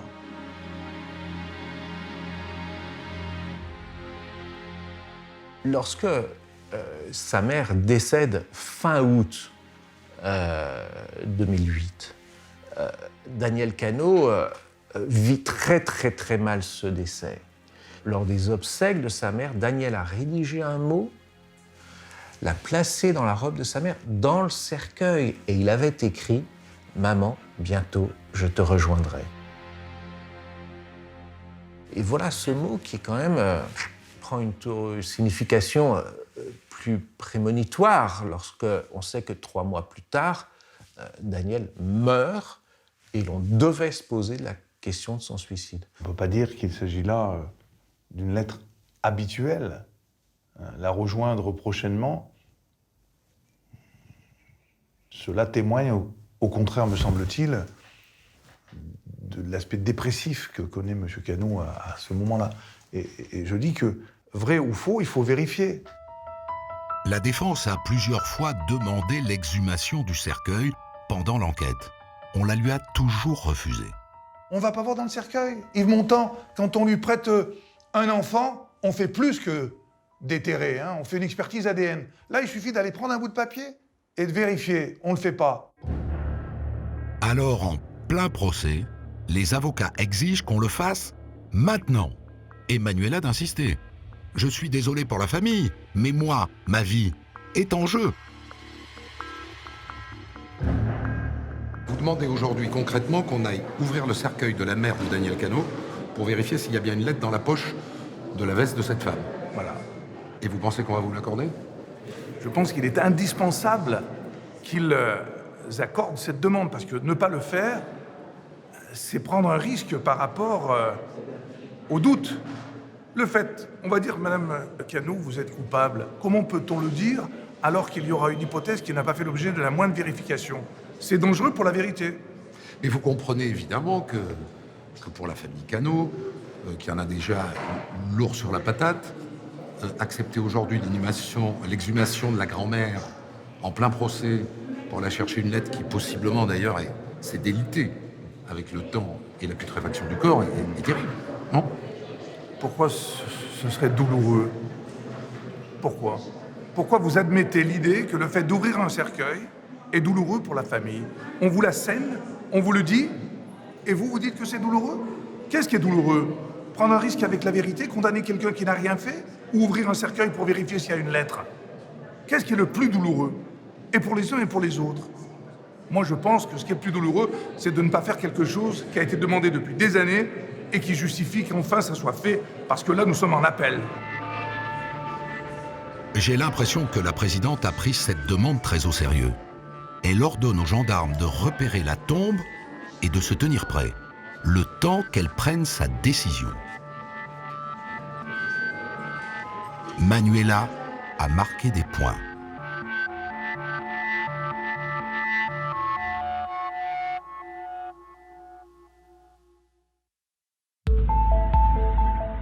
Le lendemain, sa garde rapprochée s'est réduite, comme si le danger s'éloignait.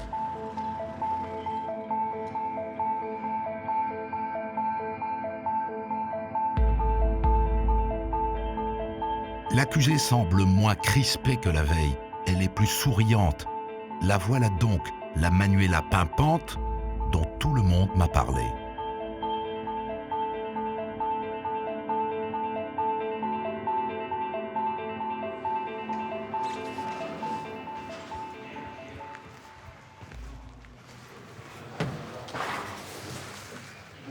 Rien.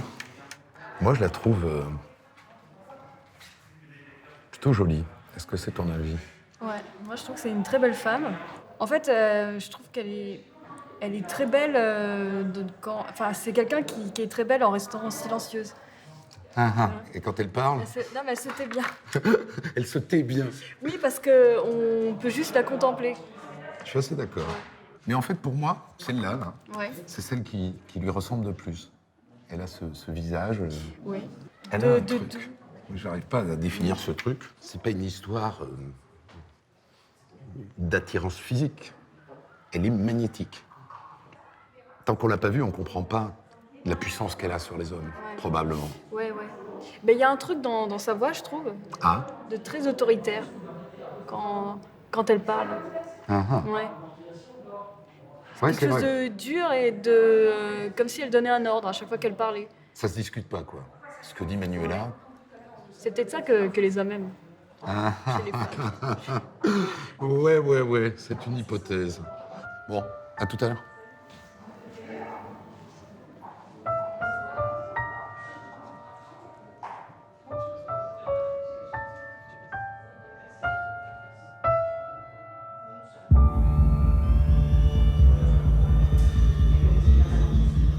Manuela a repris du poil de la bête.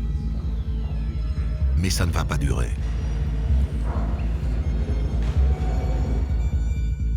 La présidente la coince sur l'incendie dans la chambre de la maison. Elle a varié, tergiversé, donné moult versions. Manuela perd son calme. Je ne suis pas assez idiote pour mettre le feu dans la maison alors que je suis dedans. Avant de se reprendre et de conclure. Il n'avait qu'à faire une reconstitution.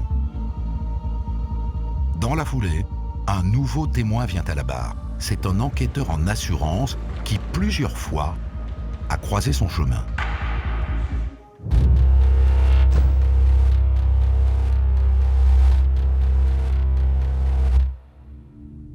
La première fois, c'était en 2007. Manuela a déclaré sous son nom d'épouse, Cano, un accident de voiture avec un certain monsieur Gonzalez, qui l'a renversé, dit-elle. L'enquêteur en assurance vérifie et découvre que le conducteur, c'est son frère. En droit, c'est sérieux. Fausse déclaration d'accident. Mais elle veut s'arranger avec l'expert. Elle s'est contentée de me dire « Je reconnais avoir commis certaines erreurs, j'abandonne toute réclamation, tout recours, mais je souhaite que le dossier soit classé sans suite. » Ça lui a rapporté quoi? Peut-être 2 ou 3 000 euros. C'est pas énorme non plus. Hein. On paye assez cher d'assurance, hein, de toute manière. Qui ne l'a pas fait? Et c'est pas tout. L'expert réentend parler de Manuela quand elle envoie sa déclaration de sinistre après l'incendie dans la chambre. Jamais le centre d'expertise d'AMAF de Chambéry n'avait reçu pareil état de perte, réclamation. Je crois plus de 10 pages avec des vêtements listés, quantifiés, avec des prix relativement précis.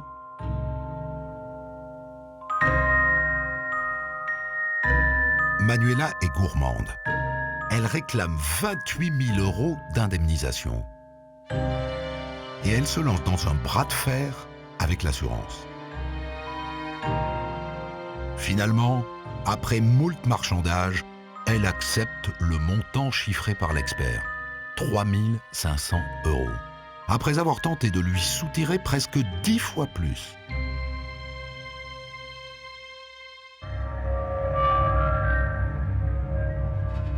Mais son coup de maître, Manuela l'imagine à l'époque où elle dirige son auto-école.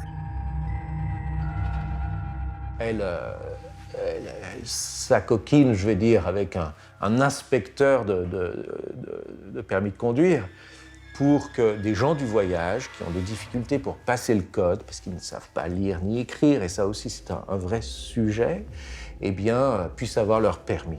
Ils payent en échange de cela. Elle s'acoquine. L'inspecteur dit que c'est en échange de ses faveurs et qu'il s'est laissé entraîner dans cette folie par Manuela. Une fraude bien huilée, dans laquelle elle entraîne encore un membre de sa famille. En fait, je me suis fait passer pour une femme, pour passer le code.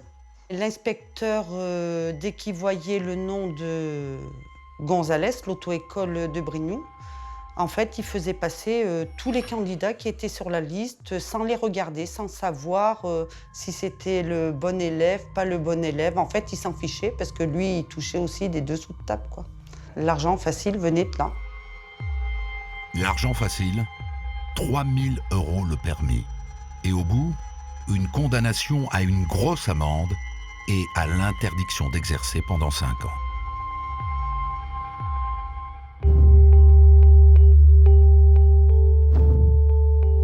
Décidément, cette Manuela a 2 visages. Ses manigances, ses morts suspectes sont très éloignées de la femme séduisante que je croise tous les jours au procès et que je rêve de rencontrer. Dans le dossier, les psychiatres évoquent une personnalité clivée et je voudrais être certain de ce que ça veut dire. Docteur Zaguri, j'ai besoin de vos lumières. Dans une affaire que vous ne connaissez pas, concernant une personne que vous n'avez jamais rencontrée, mais on nous dit qu'elle a une personnalité clivée, qu'elle a mis en place un clivage. Et moi, j'ai besoin de comprendre ce que ça veut dire. Le clivage est un mécanisme de défense et d'adaptation qui déforme, certes, la position du sujet, mais qui en même temps le sauvegarde. Ça met, si vous voulez, une espèce de barrière interne entre lui et des affects qu'il ne serait pas à même de supporter. Quelqu'un qui a une personnalité clivée, c'est quelqu'un qui a 2 visages, en fait, si on simplifie les choses. C'est quelqu'un qui a 2 fonctionnements psychiques. D'une part, il est comme vous et moi, il vit sa vie quotidienne sans rien montrer aux autres de particulièrement préoccupant. Et il y a une part cachée, une part d'ombre qui ne s'exprime que par des conduites. Et à aucun moment, sa conduite et sa vie psychique ne vont être en quelque sorte en connexion. Alors oui, d'une certaine façon, c'est une forme de masquage, c'est une tromperie, bien entendu, mais ça va au-delà, si vous voulez, ça va au-delà du mensonge. C'est quand même un mensonge qu'il se fait aussi à lui-même depuis longtemps. J'ai bien compris que les personnalités clivées ont moins de problèmes moraux, quoi. Moins de problèmes de culpabilité. Ils posent ça de côté, c'est autre chose. Ils avancent. Ah, mais là, la culpabilité est hors sujet, hein, elle est hors champ, bien entendu. On est en face de personnalités qui ont des distorsions pathologiques, mais pour autant, elles ont gardé une part de libre arbitre et de responsabilité par rapport aux actes qu'elles ont commis. Quand elles ont commis leur acte, comme me disait un tueur en série, c'est comme s'il s'évaporait. C'est comme si la personne avait la possibilité, effectivement, de définitivement rayer cet événement de sa propre vie. Est-ce que c'est une caractéristique, ce clivage, des grands tueurs ? C'est l'une des caractéristiques des tueurs en série. Entendons-nous bien, elle n'est là aujourd'hui que pour Daniel Cano.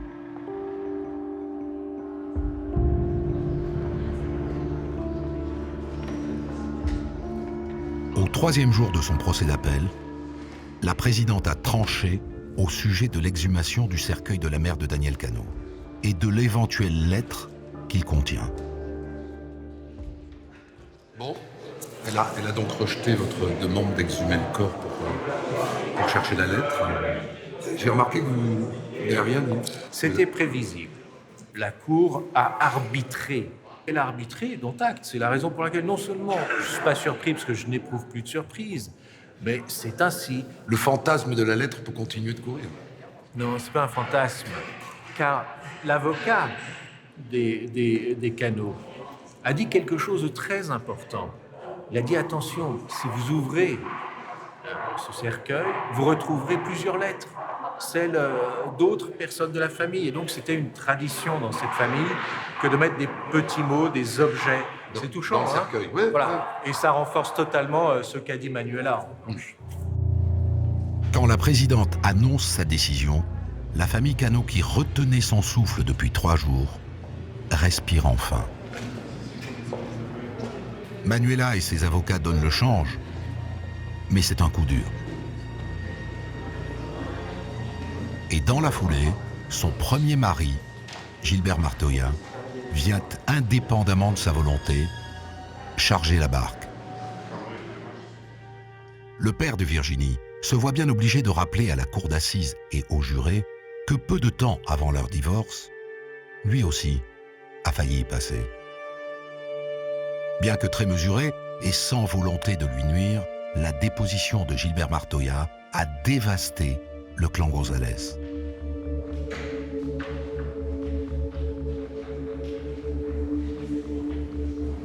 Je ne sais pas si ça sera meilleur demain qu'aujourd'hui. Aujourd'hui, ça n'a pas été une journée terrible pour vous. Donc... C'était dur aujourd'hui. C'est dur aujourd'hui. Bon courage. Mais qu'est-il donc arrivé à Gilbert Martoya? À la barre, le premier mari de Manuela élude. Il est le père de Virginie, il n'a pas envie d'en rajouter. L'expert qui a étudié son dossier, lui, va pouvoir m'éclairer. Bonjour docteur. Bonjour. Comment allez-vous? Très bien, je vous remercie. Alors vous, c'est intéressant parce que vous êtes médecin légiste. Exactement. Mais vous avez travaillé sur les dossiers anciens de cette affaire pour tenter de déterminer les causes de la mort des précédents compagnons de Manuela. Et moi, il y en a un qui m'intéresse bien, c'est Gilbert Martoya. Martoya, vous avez quoi comme document? Ça remonte aux années 80. Hein. Alors pour monsieur Martoya, j'ai un seul dossier. Et dans ce dossier, on apprend qu'il est hospitalisé courant décembre et pour un coma vigile. Alors coma vigile, ça veut dire qu'il est pas un peu confus et pas très bien. Dans le potage, quoi. Dans le potage, voilà. Voilà. On dirait ça comme ça. Voilà, ouais. Dans le potage. Et on n'arrive pas à faire un diagnostic. Il est en réa, ça va pas très bien. Et un mois après, il reprend un peu conscience et on se rend compte qu'il n'arrive plus à se nourrir. L'œsophage est bouché, on n'arrive pas à le nourrir. On essaye un traitement médical, échec, et on est amené à l'opérer. Une grosse intervention. Hein, c'est lourd, mais ça évolue quand même de façon favorable, puisque je crois que... Mais il est toujours vivant. Oui, effectivement. Il est toujours vivant. Mais à l'époque, personne ne se demande ce qui est arrivé à Gilbert Martoya. Non, alors, souvent, ces sténoses de l'œsophage, c'est lié à un produit caustique qui est absorbé comme ça. Alors, c'est le Destop, hein, pour pas faire de publicité, mais le Destop va vous faire une sténose de l'œsophage. C'est souvent accidentel, mais là, personne ne va dire qu'il a pris un produit toxique. C'est quand même surprenant. Lui, il est dans le potage, comme vous dites, et personne ne va le dire. Pourquoi il est en coma? Parce que quand on prend un produit toxique, dans les premières heures, ça n'entraîne pas du tout le coma. Ça joue pas sur la conscience, un produit qu'on avale dans l'œsophage. Donc l'hypothèse, mais ça n'est qu'une hypothèse, ça serait qu'on lui ait administré des somnifères avant de lui faire ingérer ce produit caustique. Mais on n'en est pas sûr. Ce sont que des hypothèses.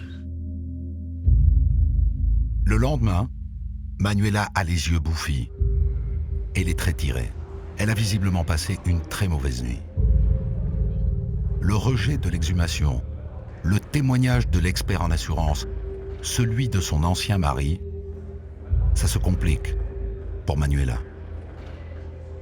Et c'est pas fini, avec la déposition de Nicolas, le fils de Daniel. Si je suis là aujourd'hui, c'est parce que j'ai besoin de connaître la vérité. Mon père n'aurait jamais dû partir. On avait plein de projets en commun. Mon père, c'est tout ce que j'avais. Ça fait 8 ans que j'attends la vérité.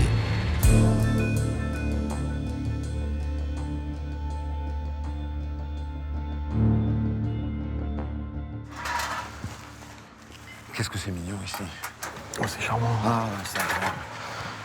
Moi, j'ai mis du temps, il m'a fallu peut-être 3 jours, pour comprendre à quel point Nicolas et ses tatis et tontons qui font bloc autour de lui dans quelque chose qui est très prévenant, qui est de la protection familiale émue, en fait, à quel point Nicolas vivait un complexe, mais d'une violence totale.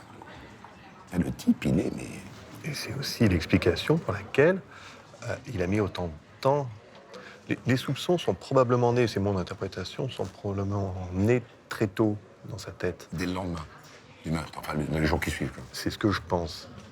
Il ne l'a jamais dit, il m'a jamais dit. Je pense que les soupçons ont dû naître très tôt. Mais c'est inconcevable pour lui. Il peut même pas se le permettre, c'est la seule personne qui lui reste. Donc il a fallu un mûrissement, il a fallu peu à peu comprendre.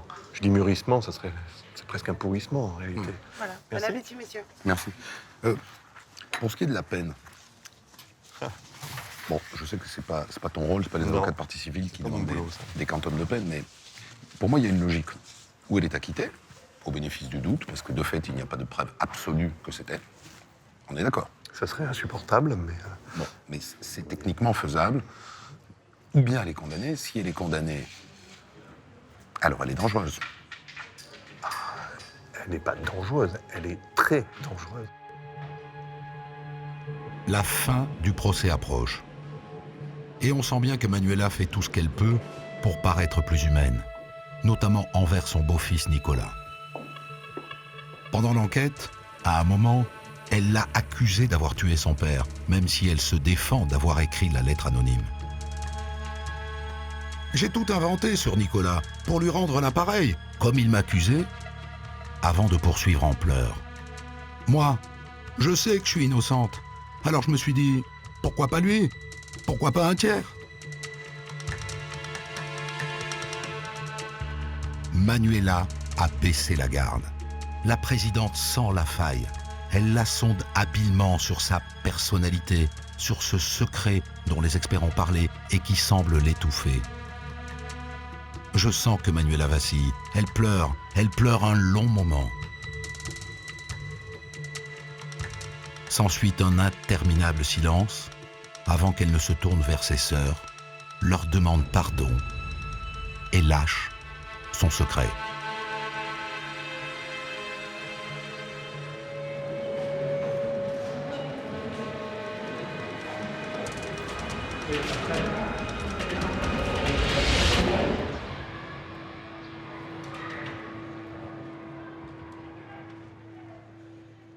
Oh, Benoît! Christophe. Elle a révélé un secret de famille. Et elle s'est tournée vers nous en disant, je vous fais confiance les journalistes, je voudrais que ça reste un secret. C'est toi qui publies le premier, demain matin. Tu le révèles ou tu le révèles pas? Pour moi, ça pose un cas de conscience. L'audience est publique, je peux écrire ce que j'ai envie d'écrire à partir du moment où ça a été évoqué à l'audience. C'est vrai. Mais là, j'ai le sentiment que le procès sort de la salle d'audience. Et que le procès implique plus de gens que la seule accusée ou que les seules parties civiles. Oui, ça implique toute sa famille. Et là, ça me pose un problème que je peux aisément évacuer en disant que l'audience est publique. Mais bon, je me lève pas le matin en me disant que je vais faire du mal à une famille, quoi. Ce qui la rend terrible, c'est le pognon.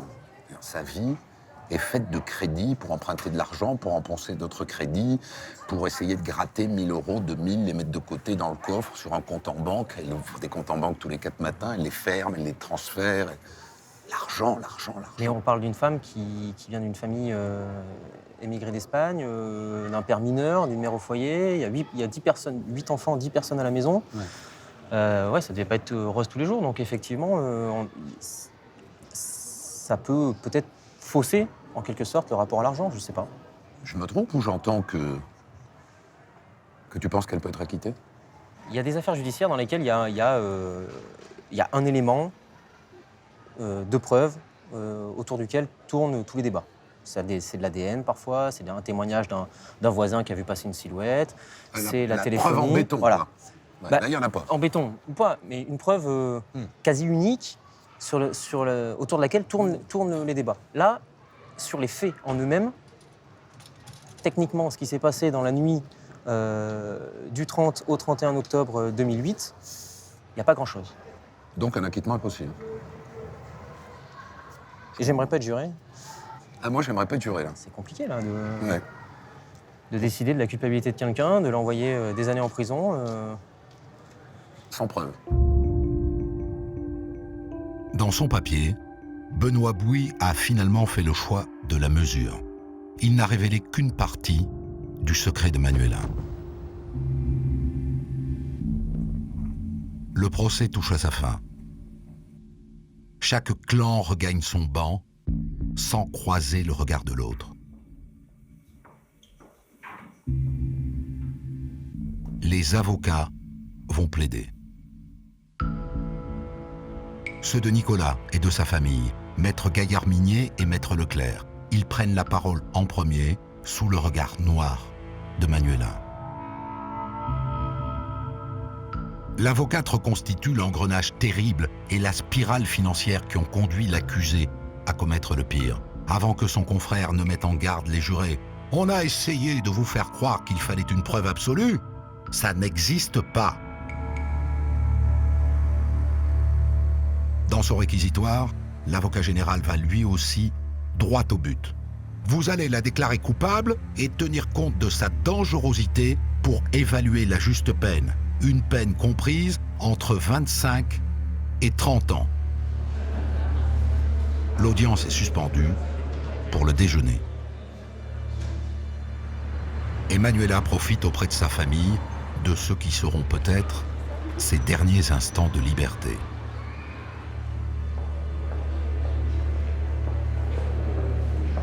L'après-midi, une lourde pression pèse sur les épaules de ses avocats.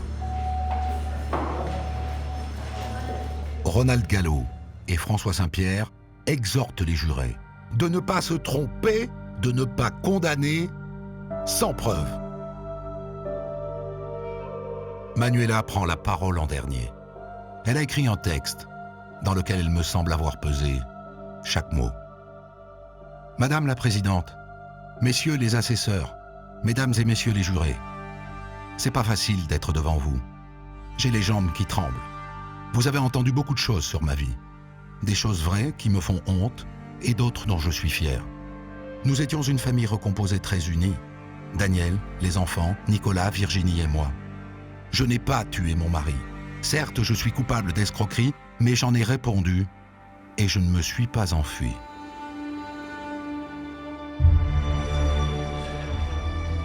À 17h30, les jurés se retirent pour délibérer. C'est le début d'une longue attente. Dès cet instant, Manuela n'est plus libre. Elle est placée sous séquestre par les policiers. Seuls les membres de sa famille et ses avocats ont le droit de la voir au compte-gouttes. Et enfin, elle veut bien me parler. Et j'obtiens l'autorisation de passer quelques minutes avec elle à ce moment si particulier où elle attend le verdict. Comment est-ce que vous vous sentez comme ça, là? Très stressée. Très stressée, paniquée. J'ai très très peur. Je me demande si c'était pas plus facile finalement de vivre ce moment en étant prisonnière qu'en étant libre et en se disant est-ce que ce soir je ne suis pas à nouveau détenue, quoi. C'est plus difficile aujourd'hui parce que j'ai goûté à la liberté pendant 8 mois. Je me suis occupée de mes parents qui sont très âgés, surtout très malades. En une semaine de procès, c'est terrible. À un moment, elle ne marche plus du tout. En une semaine? En une semaine. Elle s'est délitée, quoi. Elle marche plus du tout. Et mon papa, il passe toutes ses nuits sur le canapé. Ouais. Il dort plus, il veut plus dormir. Alors oui, c'est très très compliqué, quoi. À la fin, vous avez pris la parole en dernier Oui. et vous avez dit toute ma vie, j'ai gardé une carapace. Je me suis formée une carapace toute ma vie, oui. pour être plus forte. Je voulais paraître plus forte, je voulais oublier ce qui s'était passé quand j'avais entre 4 et 8 ans. Je pensais que c'était bien de se former une carapace, mais finalement, je m'aperçois qu'il aurait mieux fallu que que j'en parle et que je sois suivie au bon moment par des spécialistes. C'est ce secret de famille. L'avocat général a dit tout à l'heure, dans sa plaidoirie, qu'il ne vous croyait pas. Oui ou non? Oui, il a dit. J'ai été dénigrée à plusieurs reprises, que ce soit par l'avocat général, que ce soit par les avocats de la partie civile. C'est peut-être leur rôle, je ne sais pas, mais ça serait vraiment difficile, compliqué de jouer encore une comédie, d'aller raconter des choses aussi horribles. C'était très, très difficile depuis 52 ans. Depuis 52 ans, donc c'est arrivé ces choses-là. De garder ça. De garder ça. Et finalement, en avouant ça, pendant le procès, pendant la pause, à 12h30, je me suis aperçue qu'une autre de mes sœurs, que je ne croyais pas aussi, a été abusée par mon grand-père paternel. Vous avez eu des mots pour Nicolas. Et c'est vrai que depuis le début du procès, on attendait un peu ces mots. Vous n'avez pas très bien suggéré cette situation. Parce qu'à nouveau, je me suis formé ma carapace. Je me suis dit, si je pleure, ça va pas le faire. Si je ris, ça va pas le faire. Si je souris, si je regarde les jurés. En fait, on ne sait pas comment il faut être quand on est face à une cour d'assises. C'est horrible, c'est horrible. Nicolas, pour revenir à lui, c'était difficile de... Bon, vous êtes là aussi parce qu'il l'a voulu. Parce qu'il a voulu, oui. C'est compliqué.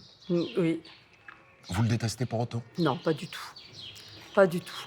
Je le déteste pas du tout. Et même s'il a menti pendant le procès, même s'il a essayé de faire prouver quoi que ce soit, non, franchement, je lui pardonne. Vous dites aujourd'hui encore, je suis innocente. Je suis innocente et je le crierai haut et fort jusqu'à la fin de mes jours. J'aimais mon mari, je tenais à lui. On a eu des hauts et des bas comme tout le monde. En aucun cas, j'aurais pris la vie de mon mari. Jamais de la vie, jamais de la vie. Votre sentiment là, j'ai vu que vous étiez fait livrer le pactage pour la maison d'arrêt. C'est que vous repartez en prison ce soir, n'est-ce pas? Écoutez, j'ai pris mes précautions parce que j'étais conseillée de prendre mes précautions, mais pour moi, non. Pour moi, j'espère que ça sera l'acquittement et qu'il n'y aura pas de souci pour ça. Merci beaucoup, Manuela, de nous avoir accordé Merci, ce Christophe. moment là. Merci, Christophe. Merci, Manuela.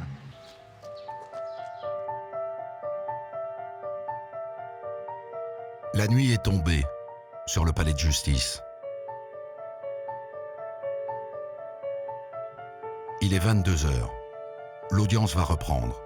Les jurés sont de retour.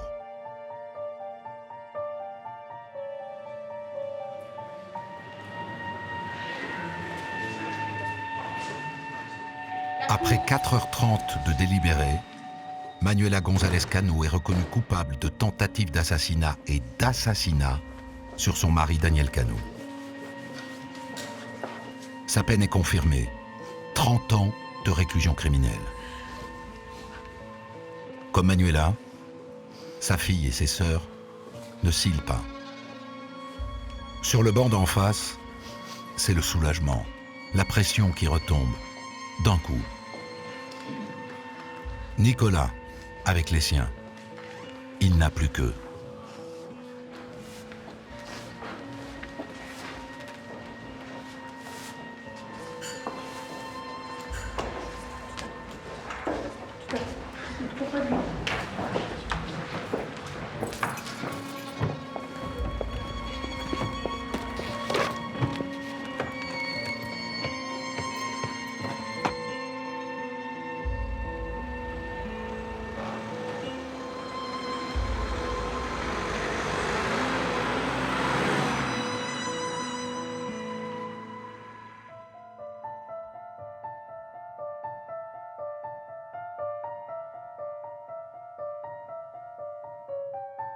Depuis sa prison, Manuela m'a écrit.